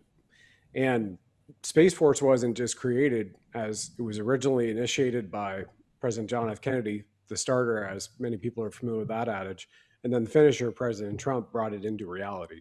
So Space Force during Kennedy's administration, isn't that interesting? And from an acknowledgement standpoint, if anybody wants to do a little fact finding, there's a gentleman by the name of Paul Hellyer, H-E double hockey sticks, Y-E-R, and he was the National Defense Minister for Canada from like 1963 to 67. And he was at the Washington National Press Club in 2001 when that guy, Stephen Greer, everybody's familiar with that name now, came out to do the request for disclosure with military, senior military, and the American governments and other governments, saying we want disclosure on not only UFOs, but also extraterrestrials. And what Paul Hellyer did is said, extraterrestrials are 100% real. They live among us. We've known about this in Canada since I was a national defense minister being briefed, as well as the craft. And then between 2014 and 2022, Department of National Defense in Ottawa at NDHQ acknowledged and started releasing some redacted and classified documents on the over 15,000 UFO sightings that had been reported and or investigated. And from a personal level, I've had several incidents of witnessing what you would call, UFO craft from the age of 12, coming home with Royal Canadian Air Cadets on a Thursday night with my dad in the car up our street. And we live just about 35 kilometers away from Pearson International Airport. And we see these aircraft sky go crazy, going all around each other for several minutes. My dad didn't speak. And when they finally just disappeared. They went like up into the heavens, disappeared. We got home and we called the Brampton Regional Police Department at that time. This is pre-911. Couldn't get through, because who are you going to call? Like Ghostbusters, right? Finally got through, let them know what we had saw. They said, we know about it. And at recess the next day in school, because this is young elementary school for me, all the kids had heard about it. Everybody had heard about it. But there was no mention in the news. So just like we've seen now from a conspiracy standpoint over these last several years, as much of what doesn't get acknowledged in the mainstream, which is like one of the biggest tells as well that yes, it's true, because they didn't have Reuters and AP fact checks back then in the 80s, right? And then Derek and I together in Arizona with Mark Atwood, we walk out after, having a chat on Truth Tour, and Mark's like, there we go. And we look up and we're seeing the craft in the sky appearing. We actually had one in Cheyenne, Wyoming, which I think one of the guys on Truth Tour, Lewis's crew, Doug Wright, caught on camera, which is believed to be a Space Force TR-3B or whatever that craft designation is. And just the final aspect of this for people, there's analog video all the way up until relative video today that you could find off your iPhone of people whose eyes will shapeshift on camera. Camera lenses have changed in the media over the years. And you can go back to that. You can find those online. You can actually put it through the Hive or other AI or fake news type of trickery lens filters and find out that some of that is actually fact. You have the photographs. And in an age right now where information is at your fingertips and it's easy for you to not just leverage intuitive discernment, but actually go out and do deep dive research and pull this together, there's so much out there to acknowledge that, yes, it is, whether it's the pyramids of Giza and everything that lives underneath it, to Atlantis, to all these other things and off continent, but there's nothing to be afraid of from my standpoint. Whether it's the lizard people that lived under LA in 1934, acknowledged in whatever it was, the LA Times, right? In all those dens, to other off-world people living among us who also might be operational right now in the Department of War because of what they do. And maybe they have a hand at that 6th generation F-47 fighter. I don't know. It's really remarkable because we're at the tipping point with disclosure to be a space-faring race once again. I say once again, from what I've learned, and I'm 100% not only intuitively, but know that we are about to be a spacefaring race once again. And just take a look at the last 2 weeks of announcements. Directed energy weapons acknowledged last week by the Department of War, laser beams, right? And now that's acknowledged. And then some of the other craft and the cloaking mechanisms that Darren mentioned, just like the Klingons did in Star Trek with Gene Roddenberry. I think it's freaking amazing.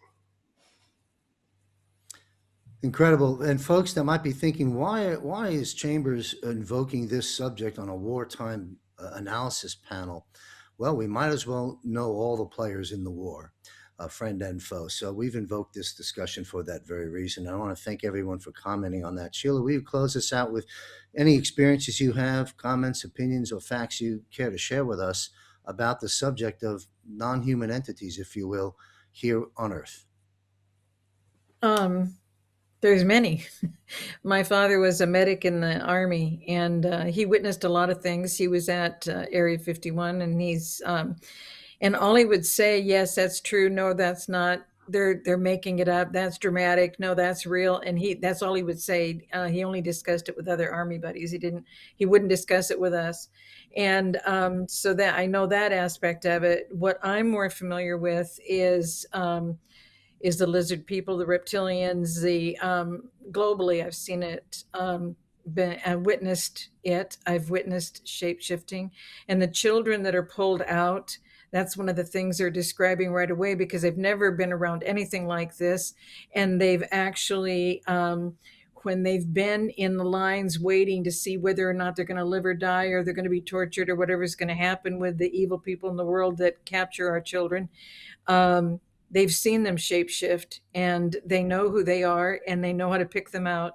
And globally, you see big bears at entrances with gates and everything, and those are around the world. And the reptilian people have that same. It's the same design of a reptilian with certain kind of feet and the face and the front of the face coming straight out.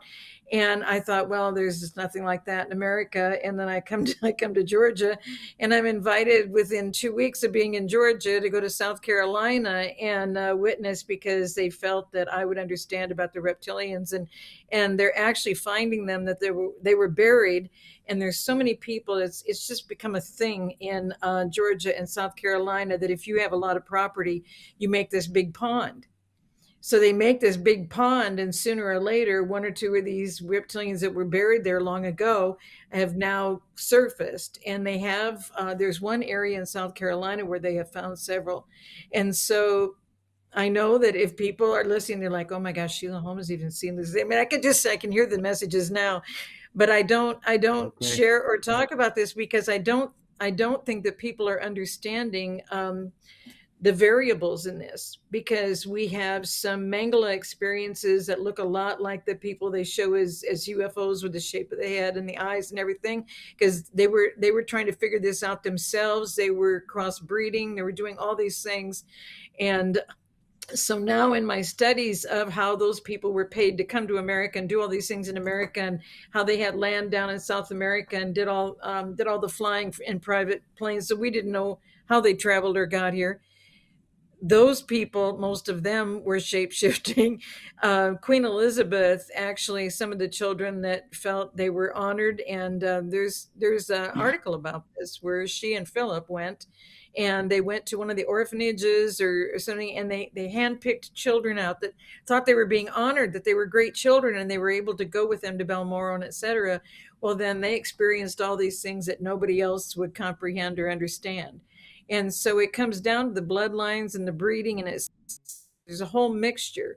But now I've not personally witnessed what Jaco has witnessed, because I haven't been around the things from the other worlds, but mainly the process of the reptilians, the experimental people, and the experimental breeding that has caused some that look like the ones they use in the movies with the big eyes for being people who came in on UFOs. And so that's my experience in this.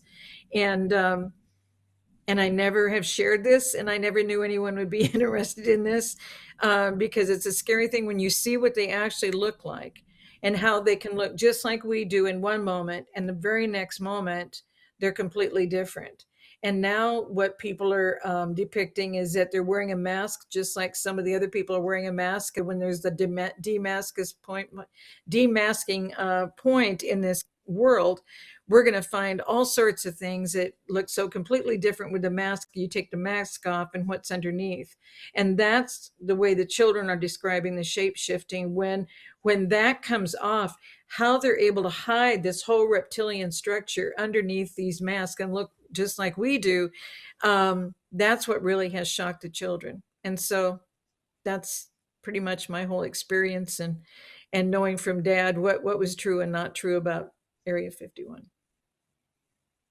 Well, thank you very much. I'm glad I asked the question, and I'm glad you shared your experiences and what you have come to learn. And to our viewers, I'm sure there's a lot of folks out there that have some stories to tell too. You can send me an email, john@jmcbroadcasting.com, and I'll do my best to respond to your communication. We're going to bring this episode to a close. It's been an extended 3+ hours. I first off thank this panel, this esteemed panel, for your time and contributions to the questions I've asked and raised for the American people and the people all over the world today. And I want to thank my two producers as well. And for those that want to learn, I think our audience knows everyone fairly well on this panel. But for those who don't, newly coming aboard, a lot of folks are. Our viewership is over 5 million a month right now in terms of the 9 shows that I publish throughout the course of a month. We have hard third-party analytics we've been doing for years, and so there's a lot of eyes and ears here. Please continue to share the show, share the work. It's important work. And what I was saying is, on my website, jmcbroadcasting.com, on the upper left-hand corner, you'll see a yellow tab at the navigation bar called Contributors. So if you want to learn more about the contributors are on this panel and many others that I host on my shows, their photograph, biographies, and links to their world is there. Please visit that and get connected with everyone on this panel because they do far more work than just giving me the opportunity to speak with them here, which I thank you all very much. I salute our veterans and for your work in uniform and out of uniform. Thank you all very much for being here, and God bless you. And I'll be right back after this important announcement about Gitmo. Join Juan O'Savin, retired Lieutenant Colonel Matt Meck, retired Brigadier General Blaine Holt, and other prominent military and intelligence guests for an ongoing monthly broadcast with John Michael Chambers as your host here on jmcbroadcasting.com. The premiere episode launches Friday, September 26, 2025, and is sponsored by Genesis Gold. Visit jmcgenesismetals.com. This panel will address, among other subjects of great importance, what's taking place with the military tribunals, sealed and unsealed indictments, and the avalanche of arrests to come. Will justice be served? This and much more will be addressed each month, including an analysis of current events, making sense of the events as they unfold, one psyop after another. Detecting truth from lies in the dying age of fake news and the rising age of AI and digital enhancements will help you to remain focused and grounded in these most challenging, difficult, and dangerous final battles. A new day is dawning as this golden age is at the doorstep. Remain informed, empowered, and connected by an elite team of military and intelligence experts, and together we will save America. Subscribe for free at jmcbroadcasting.com and be sure to join us monthly. Eyes on Gitmo, wartime analysis. Nothing can stop what's coming, and the best is yet to come. Where we go one, we go all here at jmcbroadcasting.com. All right, if you're still here, thank you very much. I want to thank our esteemed guests for their time and expertise in today's panel, addressing issues that concern each and every one of us, not only here in America, but all across the world. I have a few important and brief announcements. Stick around. We'll be out of here in about 90 seconds. Will Barney, for premium members at JMC Broadcasting, will be available for 1 solid hour. I'll be hosting this on the screen as well. We'll be live with password access to answer your questions. It's Patriot Q&A Hour being launched. The premiere episode is January. coming up this week, January 29th, 8 p.m. Eastern. Also, we missed retired Lieutenant Colonel Ricardo Bosi. He'll be back next month at the Global Defense War Panel. And if you don't want to wait till next month, join Ricardo and I every other Monday, 6 p.m. Eastern, for the very popular and very informative for the news events of the week with Ricardo Bosi on Bosi Briefs. I also want to make mention a special report with Sheila Holm. We have these are monthly broadcasts where I sit down with Sheila for a solid hour and go over information with Sheila that she needs to share with us from her research and her body of work as it relates to where we are today and the war we are engaged in. So that special report with Sheila Holm. And also Michael Jaco, I can announce this now officially, is confirmed. He will be the Patriot guest in the Q&A for February. So visit jmcbroadcasting.com, click on Premium Portal, learn all the benefits of the Premium Portal, and join Michael Jaco and I in February. So those are my announcements. That's pretty much a wrap. Extended broadcast. I want to thank everyone involved in making this happen. And to our viewers, stay safe and may God be with you.